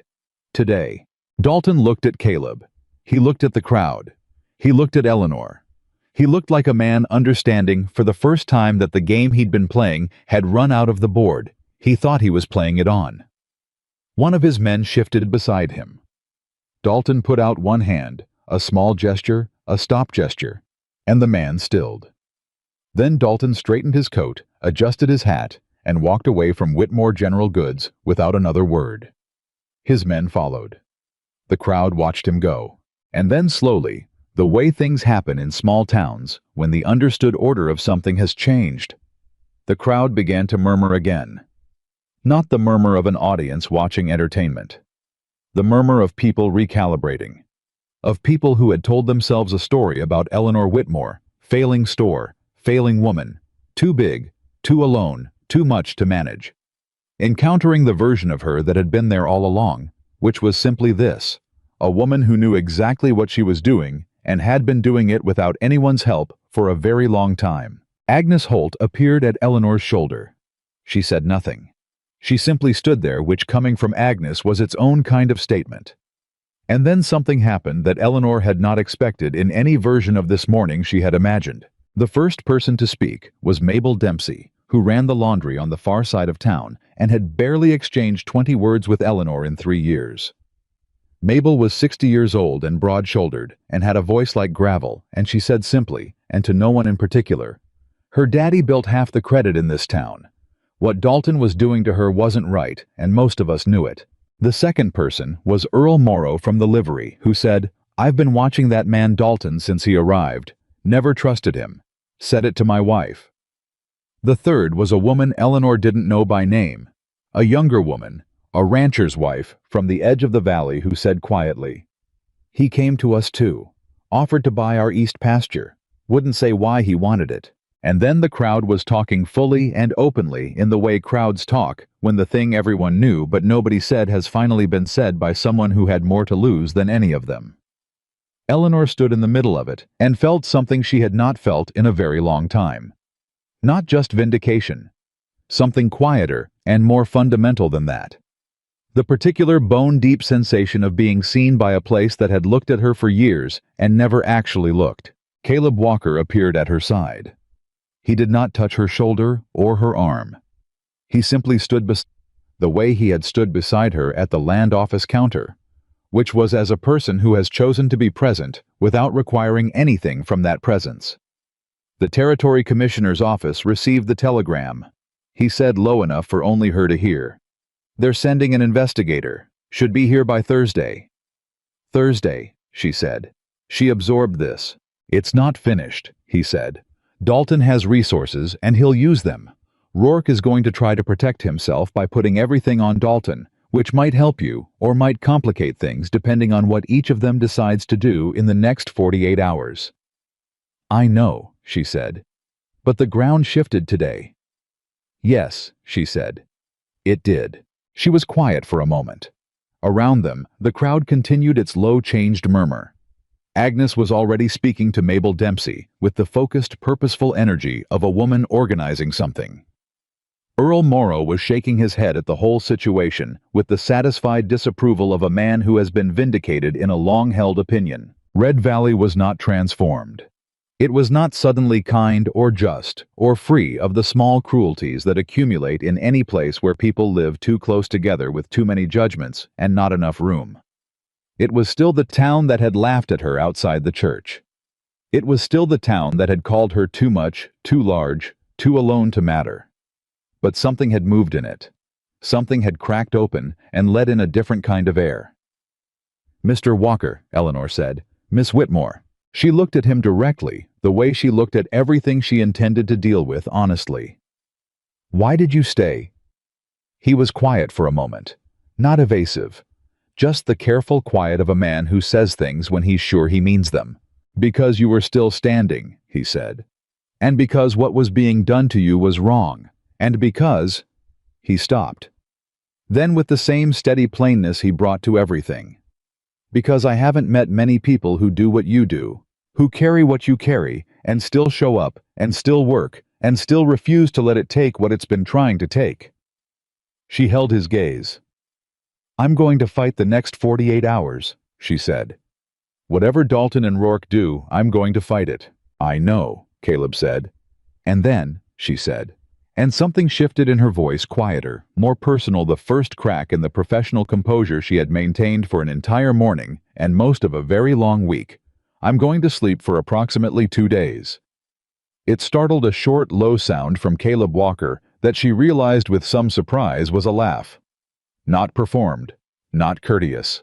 A real one, briefly and honestly present. She found to her own surprise that she was almost smiling back. But before anything else could settle between them, before the morning could ease into something less urgent, the door of the land office, 50 yards down the street, opened again. Harold Peck came out at a near run. He spotted Caleb first, then Eleanor, and he pushed through the thinning crowd with the speed of someone carrying news that cannot wait. He reached them out of breath, eyes wide. "Rourke just left," he said, "out the back. His attorney was supposed to meet him at noon, and he didn't wait. He took a saddlebag, and he left."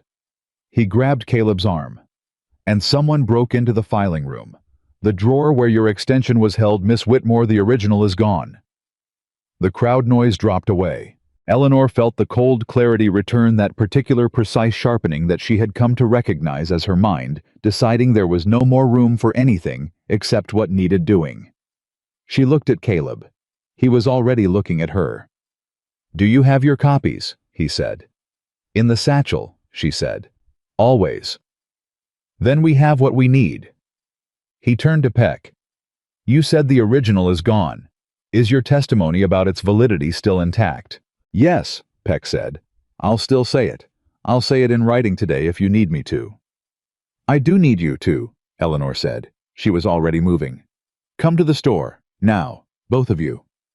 She walked back toward Whitmore General Goods with Harold Peck and Caleb Walker behind her, and the Monday morning opened around her, and the sun was brutal, and the dust was thick, and the sign above her door still needed painting, and none of that mattered at all.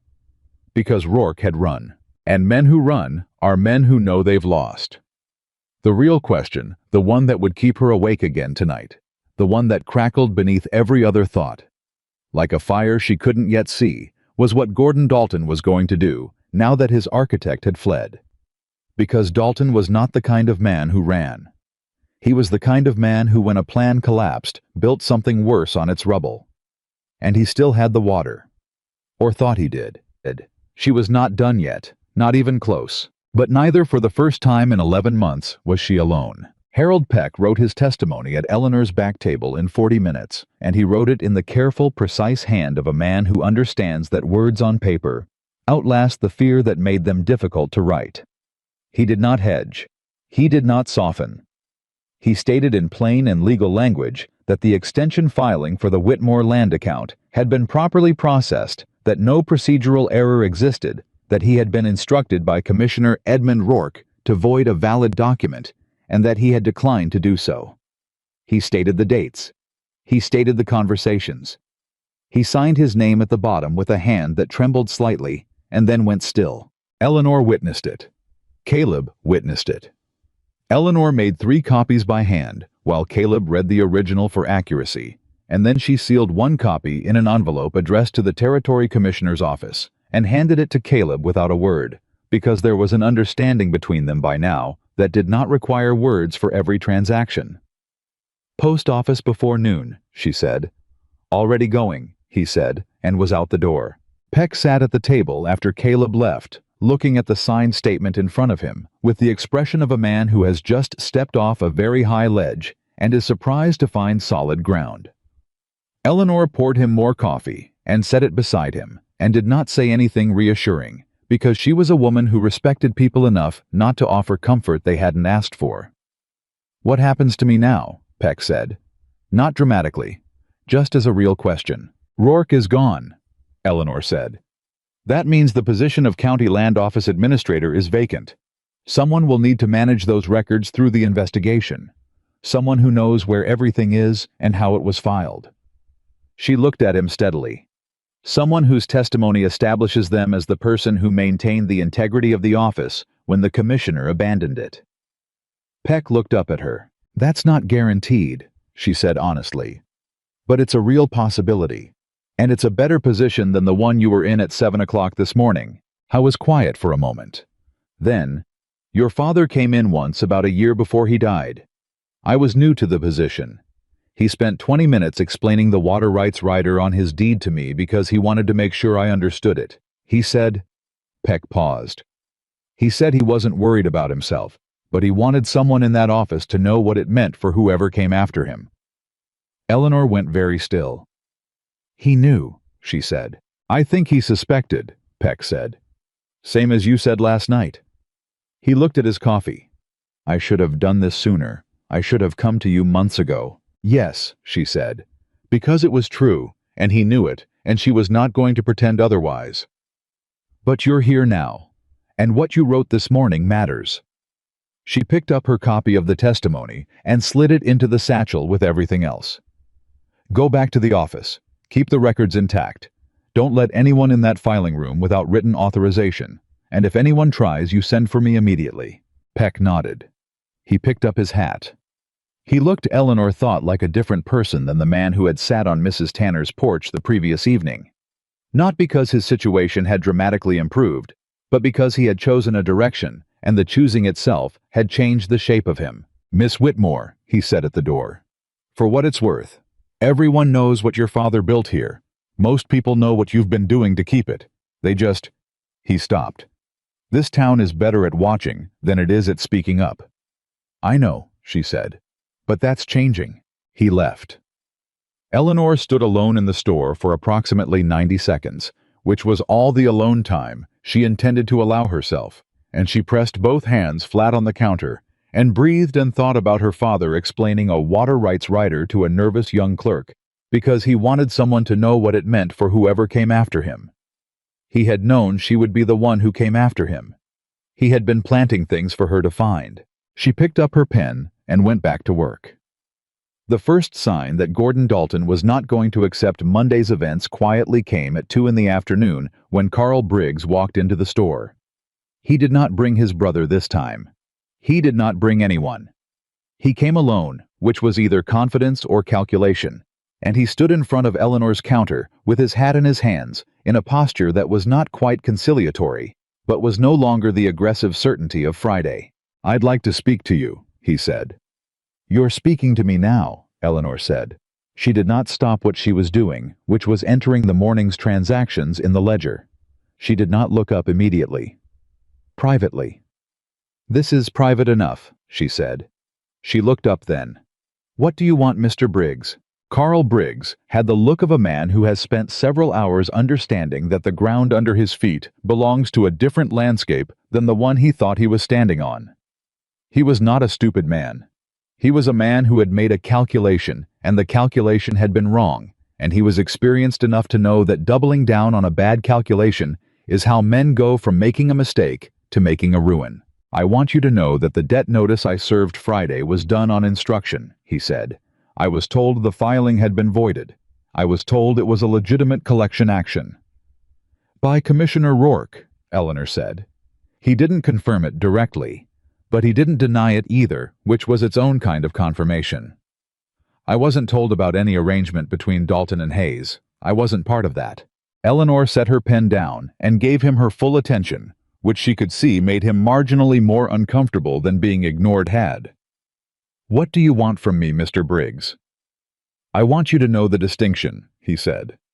When the territory investigator comes, You want to get ahead of it, she said. He held her gaze. To his credit, he didn't flinch from the plain version of it. Yes. Eleanor studied him for a moment. Carl Briggs was not a good man in any particular way, but he was a man who understood practical reality, which in this situation was almost as useful. Then tell the investigator exactly what you just told me, she said. Who gave you the instruction what you were told and what you were not told? Exactly and completely. Don't leave anything out trying to protect yourself, because the parts you leave out are always the parts that surface later. And the notice, he said. You already know the notice is fraudulent, she said.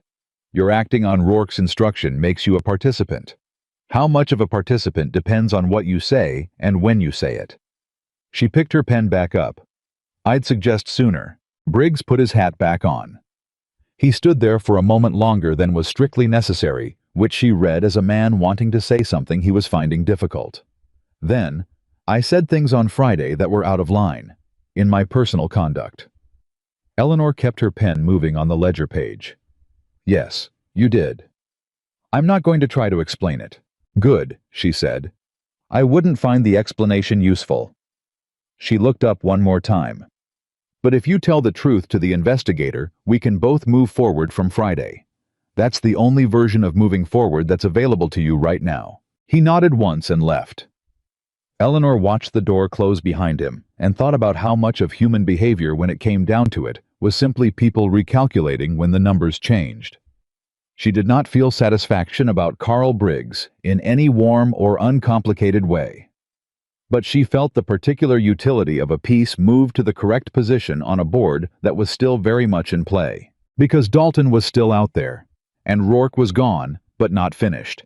And the investigator didn't arrive until Thursday. Tuesday was going to tell her a great deal.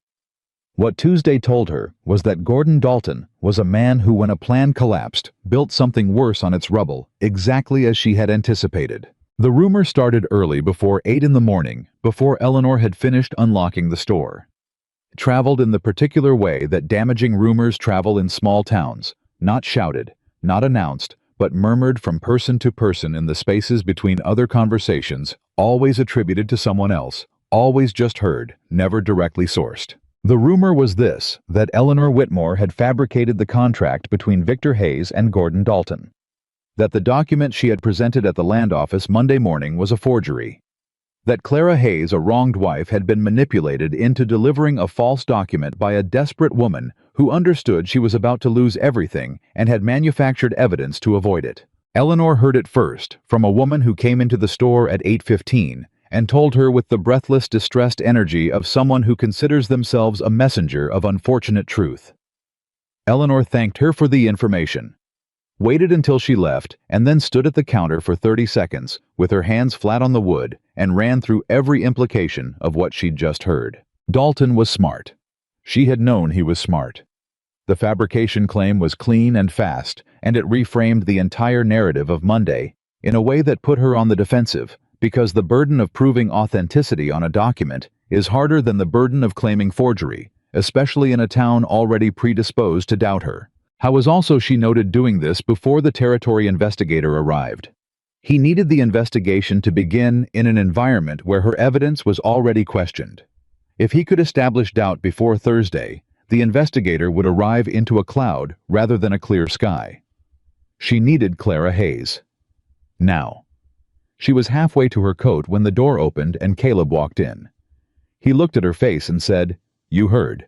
Fabrication claim," she said. "He's trying to discredit the contract before Thursday." "I know." Caleb was already steady, which was useful because she was less steady than she was showing. "Clara Hayes is at the hotel. She came in this morning with a travel bag. I don't think she went home last night." Eleanor stopped moving. "Victor." She sent a message to his office yesterday afternoon telling him what she'd done. His response, apparently, was to go to Dalton. Caleb's voice was even, but there was something beneath the evenness, a tight, controlled anger that Eleanor had not heard from him before. Dalton's fabrication claim specifically names Clara as an unwilling participant. He's trying to protect Victor by making Clara into a victim of Eleanor's manipulation, rather than a woman who made her own choice. The particular cold clarity settled back into Eleanor. "He's going after Clara," she said. "To get to you," Caleb said. "Yes." Eleanor put her coat on. "Take me to her."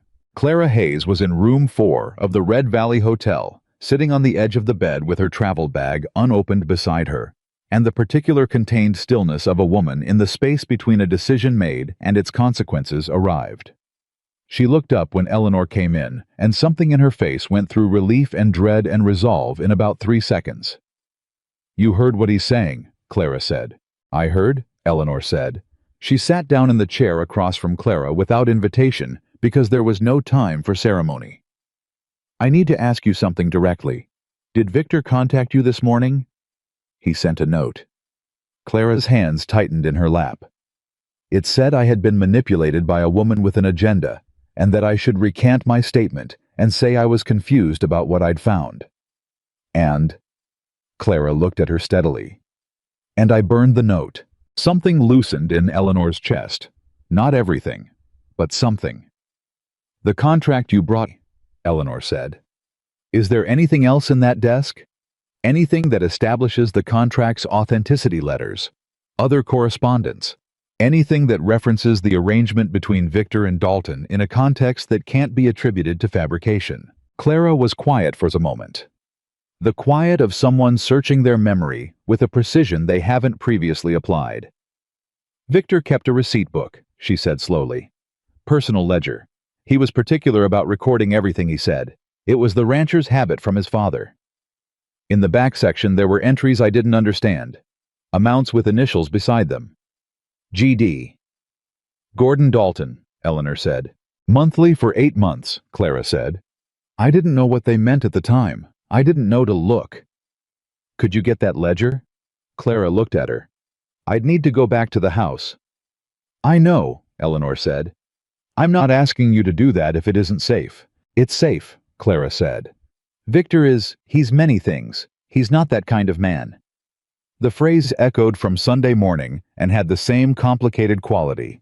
Not a defense, an accurate assessment of a limited truth. What would you do with it? Establish a corroborating financial record that exists independent of the contract, Eleanor said. If the contract is fabricated as Dalton claims, the ledger entries can't be. They predate anything I could have engineered. They're in Victor's own handwriting, which can be verified. She leaned forward slightly. Clara, this doesn't just help me. This establishes what Victor actually did, which is something you're going to need on record for your own situation when this is resolved. Clara looked at her for a long time. Two women sitting in a hotel room on a Tuesday morning in the summer of 1885, with a great deal of history between them that was not simple, and a great deal of future that was not yet written. I'll get the ledger, Clara said. Give me 2 hours. Eleanor stood. I'll be at the store. Come directly there. Don't speak to anyone between here and the house, and between the house and me. She was at the door when Clara said, Eleanor. She turned. I know this is late, all of it. I know it doesn't undo what was said and what was laughed at. Clara held her gaze without flinching. I was someone who could have been different, and wasn't. I just want to say that plainly. Eleanor looked at her. The impulse was to soften it, to say it was fine. It was in the past. It didn't matter. All the responses she had trained herself in the smoothings over, that made rooms more comfortable and changed nothing. She didn't say any of them. You're being different now, Eleanor said. That counts for something real. She paused. Come to the store. 2 hours. She left the hotel and walked back into the Tuesday sun and found Caleb waiting outside with the particular patience she had come to associate entirely with him. She'll get the ledger, Eleanor said. Good, he said. Then, there's something else. Something in his voice made her stop. Victor Hayes was at Dalton's store an hour ago, Caleb said. He was there for 20 minutes, and he left by the back. I don't know what was said, but 15 minutes after he left, 2 of Dalton's men rode out of town on the road that goes past your property. The cold clarity sharpened to a point. The spring, she said. That's what I think, Caleb said. Eleanor did not hesitate. Go, now. Don't let them do anything to that fence or that access. I'm not leaving you here alone while... Caleb. She said his name with the full flat force of a woman who means what she says. That spring is the entire reason this has been happening. If they damage the access or contaminate the source or pull down that fence, we lose the central argument. I have the documentation. I have Peck's testimony. I have Clara getting the ledger. What I cannot replace is the physical water source my father spent 30 years protecting. She met his eyes. Go. I'll be fine. Agnes is next door, and Carl Briggs just spent 20 minutes telling me he wants to cooperate with the investigation. This street is safer for me right now than it's been in a year. He held her gaze. She could see him running the same calculations she had just run, and arriving at the same conclusion and not liking it, which was reasonable, but also recognizing it. I'll be back before dark, he said. Take the fence post to the east side, she said. My father marked the property line with iron stakes. If they try to claim the fence line is incorrect, those stakes are the original survey markers. He looked at her steadily. Your father really did prepare for this. He loved this land, she said. And he knew me. He knew I'd need something solid to stand on. She took a breath. Go. Caleb Walker turned and walked with long, unhurried purpose toward the livery, and Eleanor went back to her store, and the Tuesday morning continued its slow progress toward whatever Wednesday was going to bring. Clara Hayes arrived at the store at 11:30, not 2 hours later, but 1 hour and 40 minutes later, which told Eleanor she had moved fast. She came through the back door because Eleanor had told her to use the back door, and because Clara, having chosen a direction, was a woman who followed instructions precisely. She was breathing slightly faster than normal, and she was carrying a slim ledger book with a dark green cover that she set on the table without ceremony. "Third page from the back," she said. "Every entry for 8 months." Eleanor opened it. The handwriting was Victor's. She recognized it from the debt notice and from 8 months of courtship letters she had burned a long time ago. The entries were dated, initialed, and recorded in the meticulous way of a man who trusted numbers more than memory. GD appeared beside 8 separate entries. The amounts corresponded almost precisely to the timeline of events at Whitmore General Goods, the first entry falling exactly 3 weeks before Eleanor had first noticed a change in her account activity. It was not the contract, but it corroborated the contract in a way that no claim of fabrication could easily reach. "This is exactly what we needed," Eleanor said. Clara sat down. She looked exhausted in the specific way of a woman who has been making difficult decisions on very little sleep for 48 hours. "What happens now?" "Now we wait for Thursday," Eleanor said. "And we make sure that between now and Thursday, every piece of documentation we have is secured in a place Dalton cannot reach." She looked at Clara directly. "And I'd suggest you write your own account what you found when what Victor said in his note, everything, in your own hand, dated and signed today." Clara nodded. She picked up the pen. Eleanor slid toward her and pulled a sheet of paper from the stack Eleanor kept on the table, and she began to write. They sat together in the back room of Whitmore General Goods for the next hour, 2 women who had never sat together in any room for any reason, and the writing went on, and the afternoon moved around them, and neither of them spoke unnecessarily, because there was work to do, and they were both women who understood what that meant. It was Agnes Holt who brought the next piece of news, arriving at the back door at 1:30 with the particular brisk urgency she deployed when a thing was important enough to make her move quickly. "Dalton has been to the judge," Agnes said. "Judge Harmon. He filed an emergency injunction this morning claiming the documents you presented Monday constitute fraud and requesting a temporary order freezing any action on the Whitmore account pending investigation." Eleanor set down her pen. Across the table, Clara looked up. "Can he do that?" Clara said. "He just did," Agnes said. "Harmon signed it an hour ago." Eleanor felt the thing that was not quite fear. The cold, specific sensation of a move she hadn't anticipated arriving faster than she'd prepared for. An injunction from Harmon meant that any action on her behalf, including the territory investigator's findings, could be formally delayed. It meant Dalton had bought himself time, and in that time he could rebuild, refile, and reinforce the fabrication claim with whatever else he could construct. "Judge Harmon," Eleanor said. "Is he?" "I don't know," Agnes said. "I don't know if he's in Dalton's pocket or if he simply believed what Dalton presented. Harmon is not a bad man. He's a man who acts on what he's given." Agnes's eyes were sharp and direct. "Which means if he's given something better than what Dalton gave him, he reconsiders." Eleanor looked at the documents on the table. She looked at Clara's written account still in process.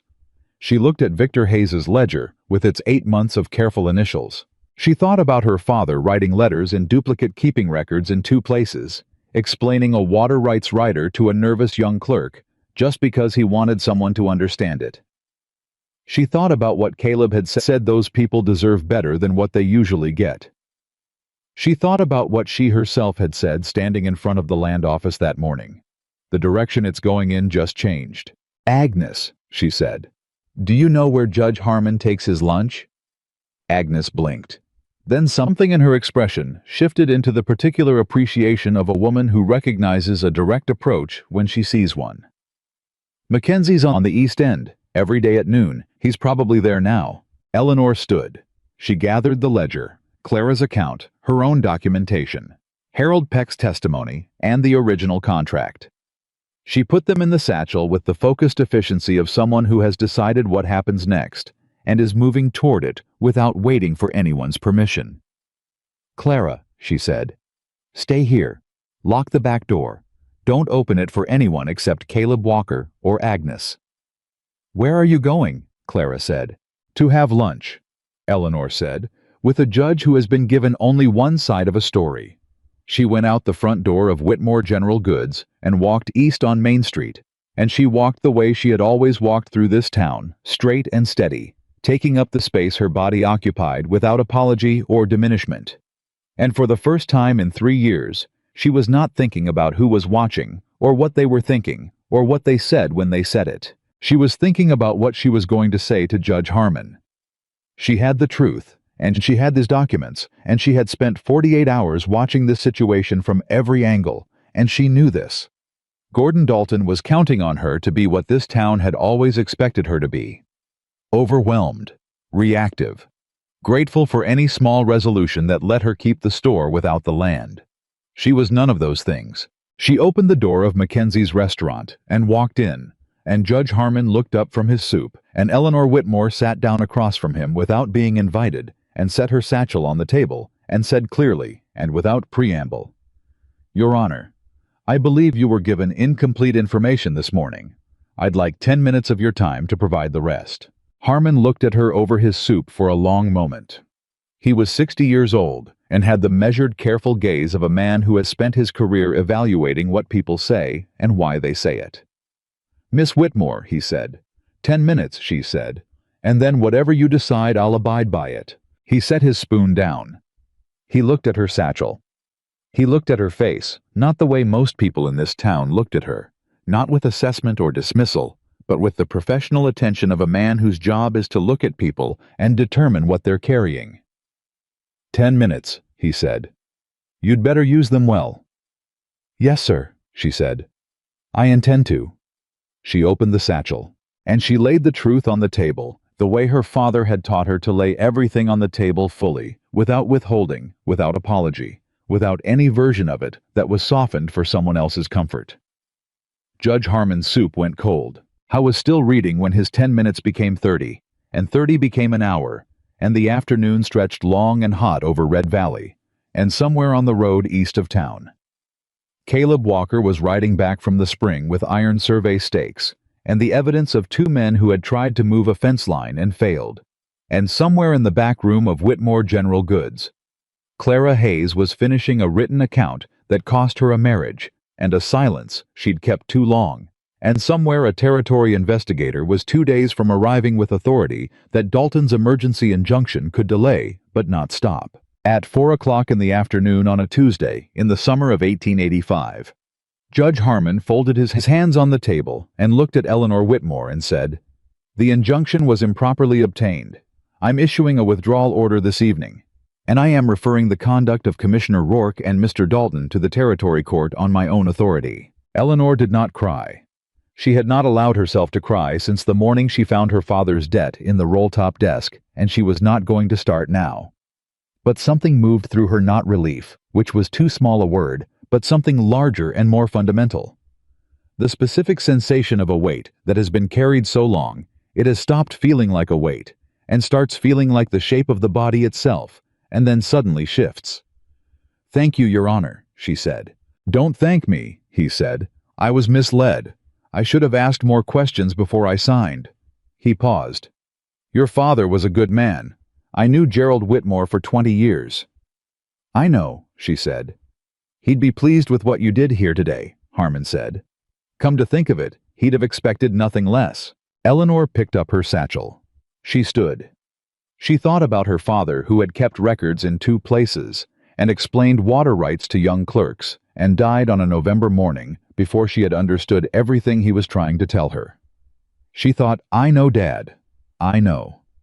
She walked out of Mackenzie's restaurant into the late afternoon sun and stood on the east end of Main Street and breathed once all the way down. Then she turned back toward the store because there was still work to do.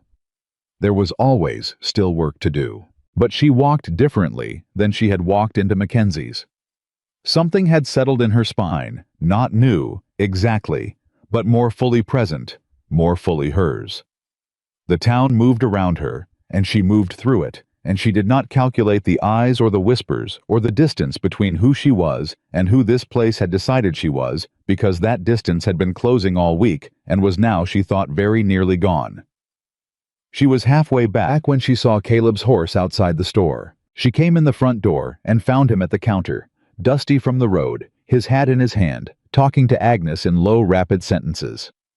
He looked up when she came in, and something in his face shifted in a way she was beginning to recognize as relief, though he carried it quietly, the way he carried everything. "The fence is intact," he said. "Dalton's men didn't get far. I have the survey stakes, and I have both of their names." Harmon withdrew the injunction, Eleanor said. "He's referring to the territory court independently." The room went quiet. Agnes made a sound that was unmistakably satisfaction. Caleb looked at Eleanor for a long moment. She looked back. She was tired in a way that went down to the bone, and her hands were finally genuinely still. And the Tuesday afternoon was turning toward evening outside the windows, and the sign above the door still needed painting, and the step still had its crack. "The investigator comes Thursday," Caleb said. "Thursday," she agreed. "Dalton isn't finished," he said. "No," she said. "But neither am I." She set the satchel on the counter. "Neither are we." Something moved in Caleb Walker's face again. That quiet, unhurried shift that she had been learning to read over the past 4 days, and what it said stripped of everything. He would not yet put into words was simply this: "I know. I see you. I'm not going anywhere." Eleanor Whitmore picked up her pen. Outside, the sun was going down on Red Valley, and somewhere across town, Gordon Dalton was running out of moves, and somewhere a judge was writing a referral order, and in 2 days, a territory investigator was arriving on the morning stage. But right now, in this store in this evening, there was work to do. And she had never once, not in 11 months of carrying everything alone, failed to do it. Wednesday arrived the way the day before. A reckoning always arrives quietly, with the particular deceptive stillness of weather that is building toward something and hasn't shown its hand yet. Eleanor was at the store before 5 in the morning. She had slept 4 hours, which was more than Monday night and less than she needed, and she had woken with the clean, alert clarity of a person whose body understands that the margin for error has narrowed to nearly nothing. She made coffee. She reviewed every document in the satchel one final time, not because anything had changed, but because she needed to know them the way she knew the store's inventory completely without having to search. The territory investigator was arriving Thursday morning. Harmon's referral order had been filed Tuesday evening. Carl Briggs had, by Agnes Holt's account, presented himself at the land office Wednesday before noon to give a preliminary statement to Harold Peck, who was managing the office records with the careful, deliberate thoroughness of a man remaking his own record. These were the things that were in place. What was not in place was Gordon Dalton. He had not been seen at his store since Monday afternoon. His 2 men who had attempted the fence line on Tuesday had quietly left their boarding house Tuesday night without settling their accounts, which Caleb had discovered when he passed the house at 7 Wednesday morning and noted the absence of their horses. The store itself was open. A young man Eleanor didn't know was running the counter, but Dalton himself was absent, which was a specific kind of absence. Not the absence of a man who has left. The absence of a man who is somewhere nearby, doing something that has not yet become visible. Caleb said it plainly at 8 o'clock Wednesday morning, standing at Eleanor's counter with a cup of her coffee. He hasn't run. Rourke ran. Dalton doesn't run. He pivots. To what? Eleanor said. That's what I've been trying to figure out since yesterday evening. He set the cup down. He knows the injunction failed. He knows Harmon referred independently. He knows the investigator arrives tomorrow, and that the documentation you have is solid. All his official channels are closed. He paused. Which means whatever he does next, it won't be official. Eleanor looked at him directly. You think he'll try something with the property itself. I think he's a man who spent 8 months building toward a specific asset and watched it close in 3 days, Caleb said. Men like that don't accept that cleanly. The spring, Eleanor said. The spring, he confirmed. Not the fence line that failed, and he knows it. But if the source itself were damaged, contaminated, made legally disputed through some physical action that clouds the water rights assessment, then even if I keep the land, the value of what he was after is diminished, Eleanor said.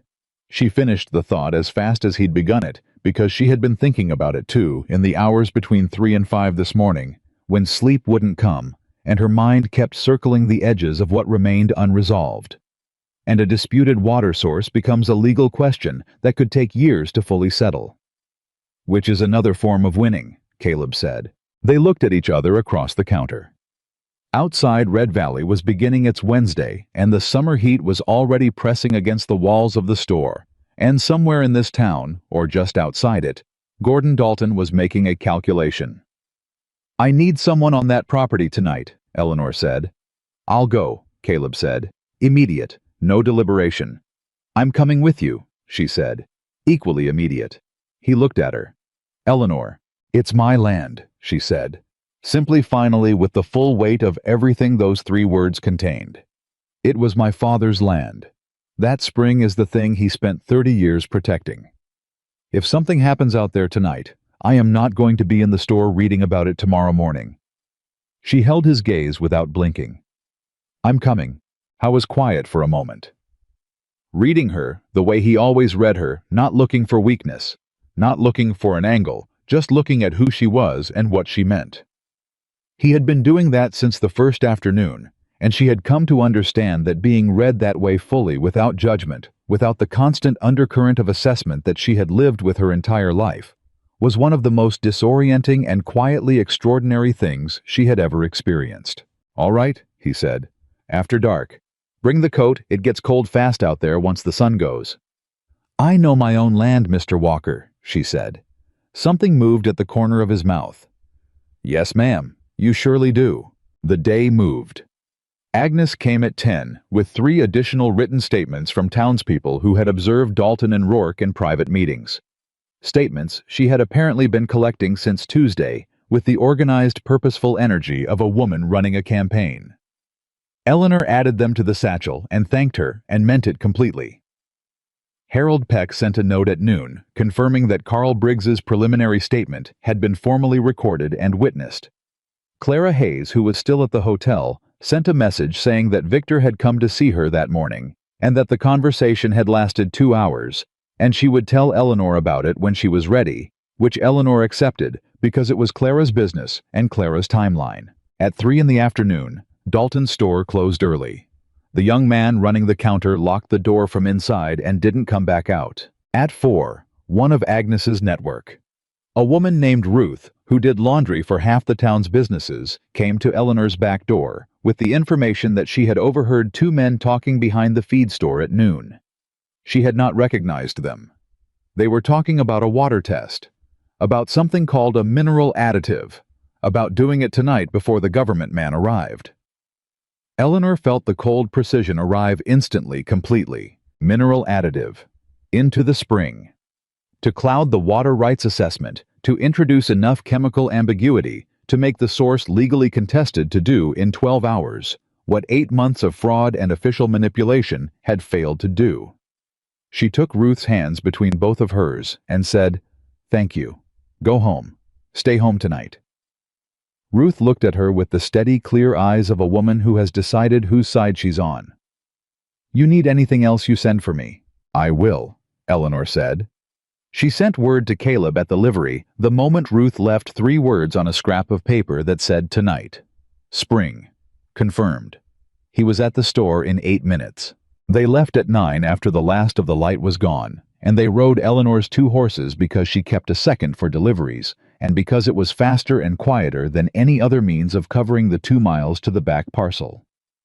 Eleanor rode in her working clothes, with the coat Caleb had reminded her of, and her father's rifle across the saddle, which she had not used in 2 years, but had cleaned and checked that afternoon, because if you are going to carry something, you carry it right. Caleb had his own rifle, and a lantern kept dark, and the survey stakes in a pack behind his saddle, and the particular silence of a man moving towards something with a purpose and without wasted motion. They didn't speak on the road. They didn't need to. The property line came up in the dark, and Eleanor knew it by feel more than sight, the particular change in the ground, the way the grass grew differently near the fence line. The smell of the spring that her father had said could be detected from 50 yards if you knew what water smelled like, when it was clean and deep and genuinely alive. They stopped the horses at the fence and dismounted without sound. Caleb touched her arm once, not restraint, just communication, and pointed. 20 yards east of the spring access, there was a light. Lantern shielded, kept low but visible if you knew where to look. Two men. Eleanor could see the shapes of them moving with the focused, deliberate efficiency of people trying to work quickly and quietly. She looked at Caleb. He looked at her. She saw him make the calculation in real-time distance positions what approach gave the least warning, and she made the same calculation alongside him because she was not a woman who stood behind someone else's decisions on her own land. "Left," she said very low. "I take the left. You take the position at the fence post." He looked at her for 1 second.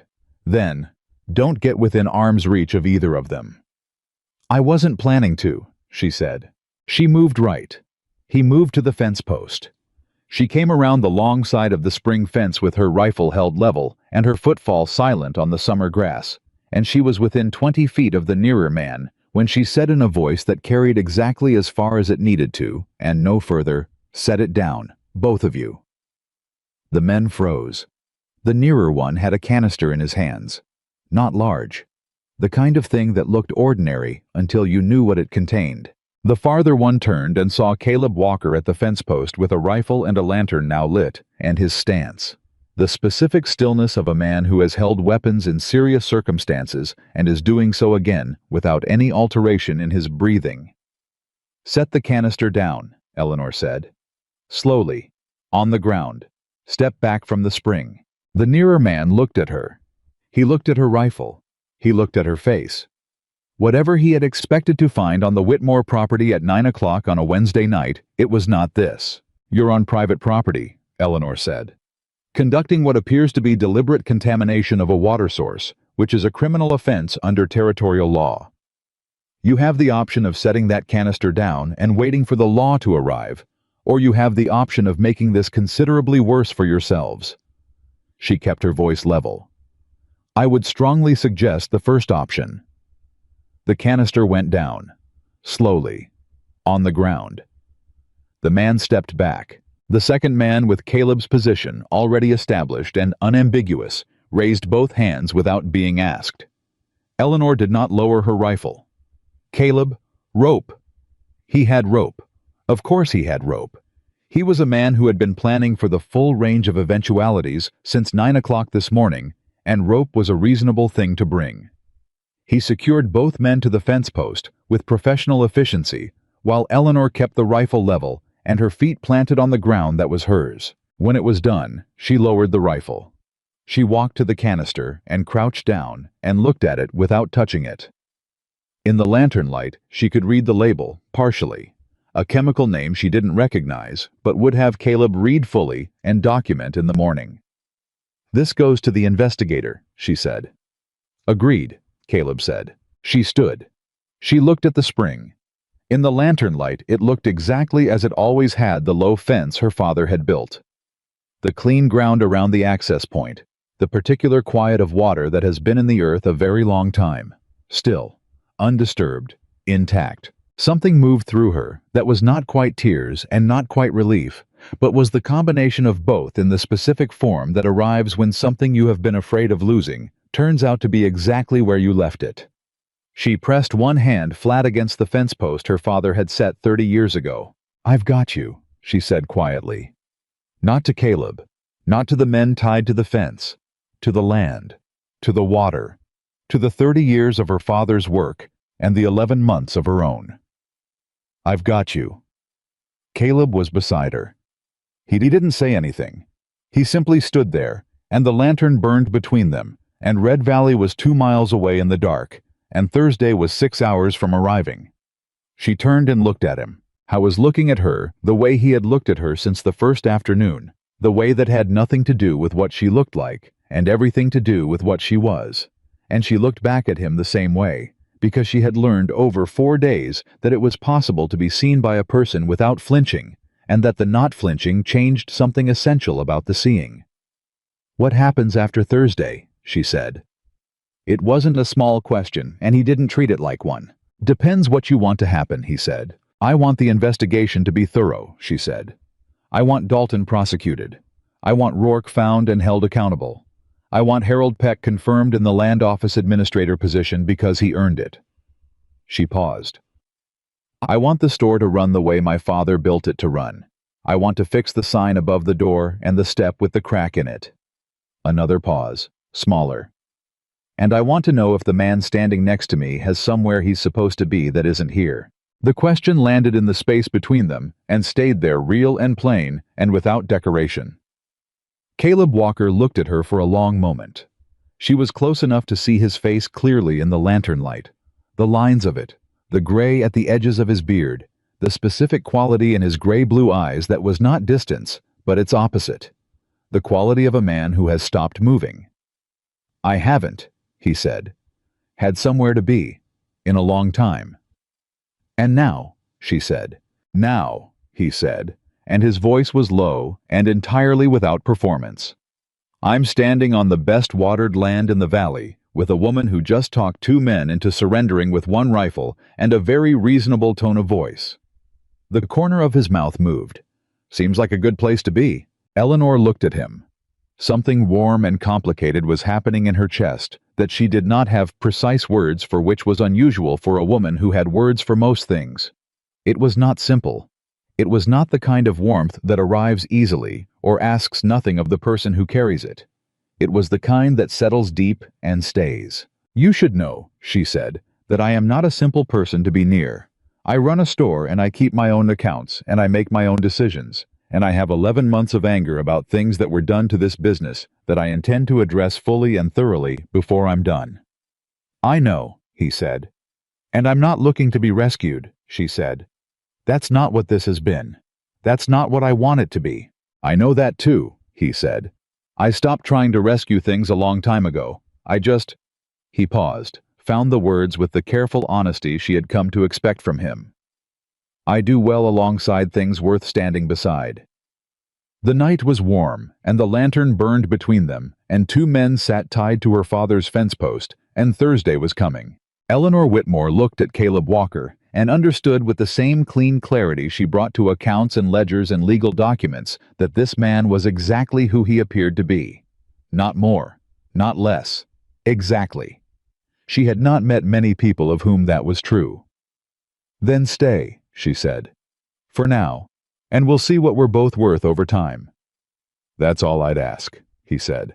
She nodded once. Then she turned back to the spring and the night and the work that remained, because there was always work that remained, and she had never once in her life left it undone. Thursday arrived on the 6 o'clock stage from Denver. The territory investigator's name was James Alderman. He was 53 years old and built like a man who had been arguing with mountains for most of his life and had won more arguments than he'd lost. He had a gray beard and a federal badge and a leather case that he carried with both hands because it was heavy, with the kind of paperwork that once opened tends to stay open for a long time. Eleanor met him at the stage office at 6:15 with the satchel over her shoulder and Caleb Walker beside her and Harold Peck behind them both with a bound file of land office records that he had spent Wednesday afternoon and most of Wednesday night organizing with a thoroughness that went well beyond what was strictly required, and which Eleanor suspected was Harold Peck's way of demonstrating in document form exactly who he had decided to be. Alderman shook Eleanor's hand. He shook it the same way Caleb had shaken it, fully directly, as between two people who are taking each other seriously. Miss Whitmore, he said, I've read the referral from Judge Harmon and the preliminary wire from Mr. Walker. I understand this situation has been developing for some time. 8 months officially, Eleanor said. Possibly longer. I'd like to start at the beginning, he said. Your documentation first, then the land office records, then witness statements. He looked at her steadily. I want you to know that what Harmon sent me is substantial. I'm not coming in skeptical. I appreciate that, Eleanor said, but I'd rather you come in thorough. Alderman almost smiled. I intend to be both. They spent Thursday in the land office conference room, a room Eleanor had never been invited into before, though she had passed its door 100 times with the documents spread across the table, and Alderman asking questions in the methodical, unhurried way of a man who has done this before and knows that the truth takes the time it takes. He interviewed Eleanor for 2 hours. He interviewed Harold Peck for 90 minutes. He interviewed Agnes Holt, whose network gathered statements he read with the focused attention of a man who recognizes organized intelligence when he sees it. He interviewed Carl Briggs, who arrived looking like a man surrendering something he'd been carrying too long, and who told the truth completely, and without omission, in the way Eleanor had advised him to. He looked at the canister from the spring which Caleb had wrapped and labeled and delivered to the stage office first thing Thursday morning with a note requesting chemical analysis. He looked at the survey stakes. He looked at Victor Hayes's ledger, which Clara had authorized Eleanor to present as evidence. Clara herself came at 4 in the afternoon. She came without Victor, and with a composure that had cost her something significant to assemble. She sat across from Alderman, and she told her account in the plain, precise voice of a woman who has decided that the truth is the only thing she has left that is entirely hers, and she did not look away from Alderman's questions, and she did not soften anything. Alderman closed his leather case at 5:30. He looked at Eleanor across the table and said, "Miss Whitmore, your father's extension filing was valid. The debt notice served against you on Friday was fraudulent. The original document's disappearance from the land office constitutes destruction of official records. The contract between Mr. Hayes and Mr. Dalton establishes a pattern of coordinated fraud against this office and against your property rights specifically." He paused. "Commissioner Rourke will be located. Mr. Dalton will be charged. The 2 men from Wednesday night are already in custody, and they have as of this morning both identified Gordon Dalton as the person who employed and instructed them." Eleanor heard each sentence land. She absorbed each one fully. "Your property," Alderman continued, "is not in default. Your water rights are intact, and the parcel behind your store is yours in full as it was your father's before you." The room was very quiet. Harold Peck made a sound that might have been a breath released from very deep. Agnes Holt, who had insisted on being present as a community witness and whom nobody had thought to argue with, sat with her hands folded and her expression showing exactly the particular satisfaction of a woman who has been right about something important. Caleb Walker was standing at the back of the room as he had been standing at the back of rooms all week, present steady, not requiring the center of anything. Eleanor did not need to turn around to know he was there. "Thank you, Mr. Alderman," she said. "Thank yourself," Alderman said, "and thank the people who had the courage to tell the truth." He looked around the table. All of them. Gordon Dalton was found in Pueblo the following Tuesday, attempting to file papers on a parcel of land near the Arkansas River. He was arrested before he could complete the filing. The territory court's proceedings took 4 months, during which Eleanor was called as a primary witness twice, and was present, composed, and exact both times. Rourke was found in Santa Fe. He cooperated fully with the prosecution in exchange for reduced charges, which was the decision of a man who had at some point between Red Valley and New Mexico run the numbers on his situation, and found them unambiguous. Victor Hayes was charged as a co-conspirator. The proceedings against him were separate and handled by the county court, and Eleanor was not involved in them directly. Clara was. What Clara decided about her marriage in the months that followed was her own business, and she made those decisions with the particular deliberate quiet of a woman who has stopped performing a version of herself and has started simply being one. Dalton's store closed. A family from Kansas bought it the following spring and turned it into a hardware operation which suited the east end of Main Street better than it ever had. The sign above, "Whitmore General Goods," was painted in October. New letters, dark green on cream, Gerald's original color scheme that Eleanor had found noted in his records. She painted it herself on a Sunday morning with Agnes Holt handing up the brushes and Caleb Walker on the ground making suggestions that she ignored because it was her sign and she knew exactly what she wanted it to say. The step was fixed in September. Caleb fixed it with a piece of oak he cut himself and set himself, and did not make any particular announcement, about which was how he did most things. He had not left Red Valley. He had taken the small house on the eastern edge of town, a renter's arrangement at first, then a purchase in November, when it became clear that the leaving wasn't coming. He worked. He was a man who knew how to do a great many things with his hands and with his knowledge, and Red Valley turned out to have considerable need of both. He helped Earl Morrow reorganize the livery accounts. He consulted on a water rights dispute between 2 ranch families in the neighboring county. He rode the territory twice on short assignments for the Federal Land Commission because Alderman had taken note of his usefulness and communicated that note upward. He came back both times. Eleanor had not asked him to, and had not pretended not to notice when he did. What grew between them grew slowly, the way things grow that are meant to last. Not the sudden consuming kind that burns bright and asks no questions. The kind that builds through shared mornings and difficult days, and the particular intimacy of two people who have seen each other at their least guarded, and have kept showing up anyway. He brought her coffee on Wednesday mornings, which became a habit without being discussed. She kept a second chair at the back table, which had been there since the first afternoon and had simply never been moved. They argued about accounts twice.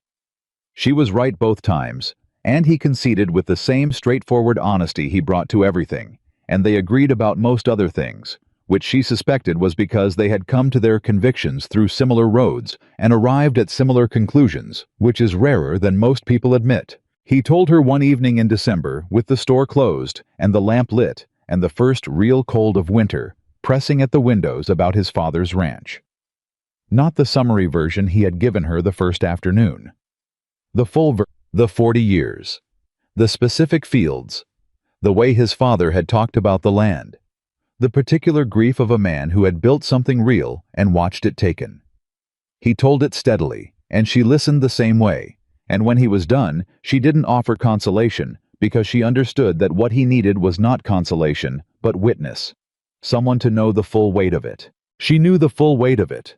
He held her hand while he talked, and she let him, and neither of them made anything complicated of the simplicity of it.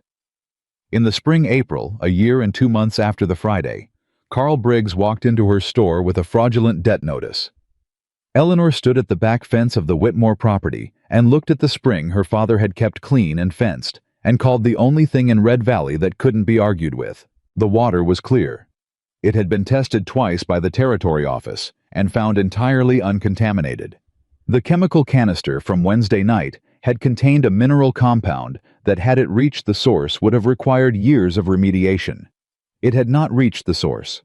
The fence was intact.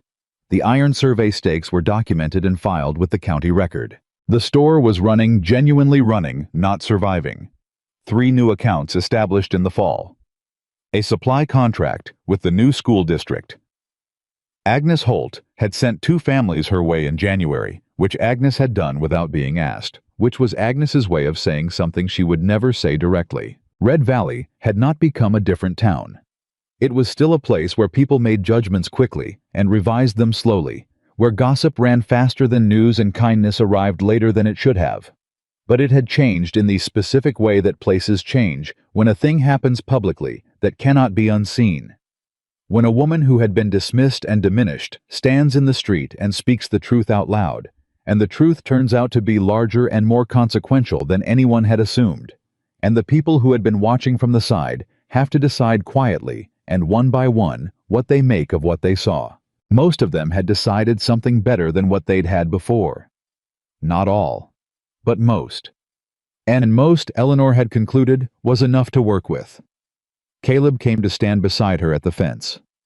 She heard his boots on the grass and did not turn around because she knew the sound of him now, the way she knew the sound of the store's front door and her own heartbeat, and the particular silence of this parcel of land at this hour of the morning. He stood beside her and looked at the spring. "Alderman sent a letter," he said. "Dalton's sentencing is next month. He wants you present for the statement." "I'll be there," she said. "I know." He was quiet for a moment. "I'll come with you." She looked at the spring. The water moved the way it always moved, without hurry, without drama, emerging from the earth, the way things emerge when they have been there long enough to know they belong. "Caleb," she said. "Eleanor," he said. The way he said her name fully, without diminishment, as if the name itself was something worth saying correctly. She turned and looked at him. The morning light was on his face, and he was looking at her the way he had looked at her from the beginning, with the full, undivided attention of a man who has decided what he sees and is no longer deciding, but simply seeing. "My father used to say that the spring couldn't be argued with," she said. "He meant it was solid, real, the kind of thing that doesn't change based on what people say about it." Caleb nodded slowly. "I think some people are like that," she said. "Some things between people." She held his gaze. I think this is. He reached out and took her hand. Not tentatively, not as a question. The way you take hold of something you have been sure of for a long time and are done pretending otherwise. Yes, he said. I think it is. They stood at her father's fence in the April morning, and the spring moved beneath the ground with its old, unhurried certainty, and the town of Red Valley went about its Wednesday behind them, and Eleanor Whitmore, who had been told she was too much, too heavy, too alone, too little, stood on the land that was hers, and felt the full, quiet, unargued weight of what she had always been. Not what they had called her. Not what 3 years of silence had almost made her believe. What she had always been, a woman who kept her father's books and fixed her own hinges and looked the truth in the face without flinching and carried what needed carrying, until the day someone worth standing beside walked through her door and saw exactly who she was. She had not needed saving.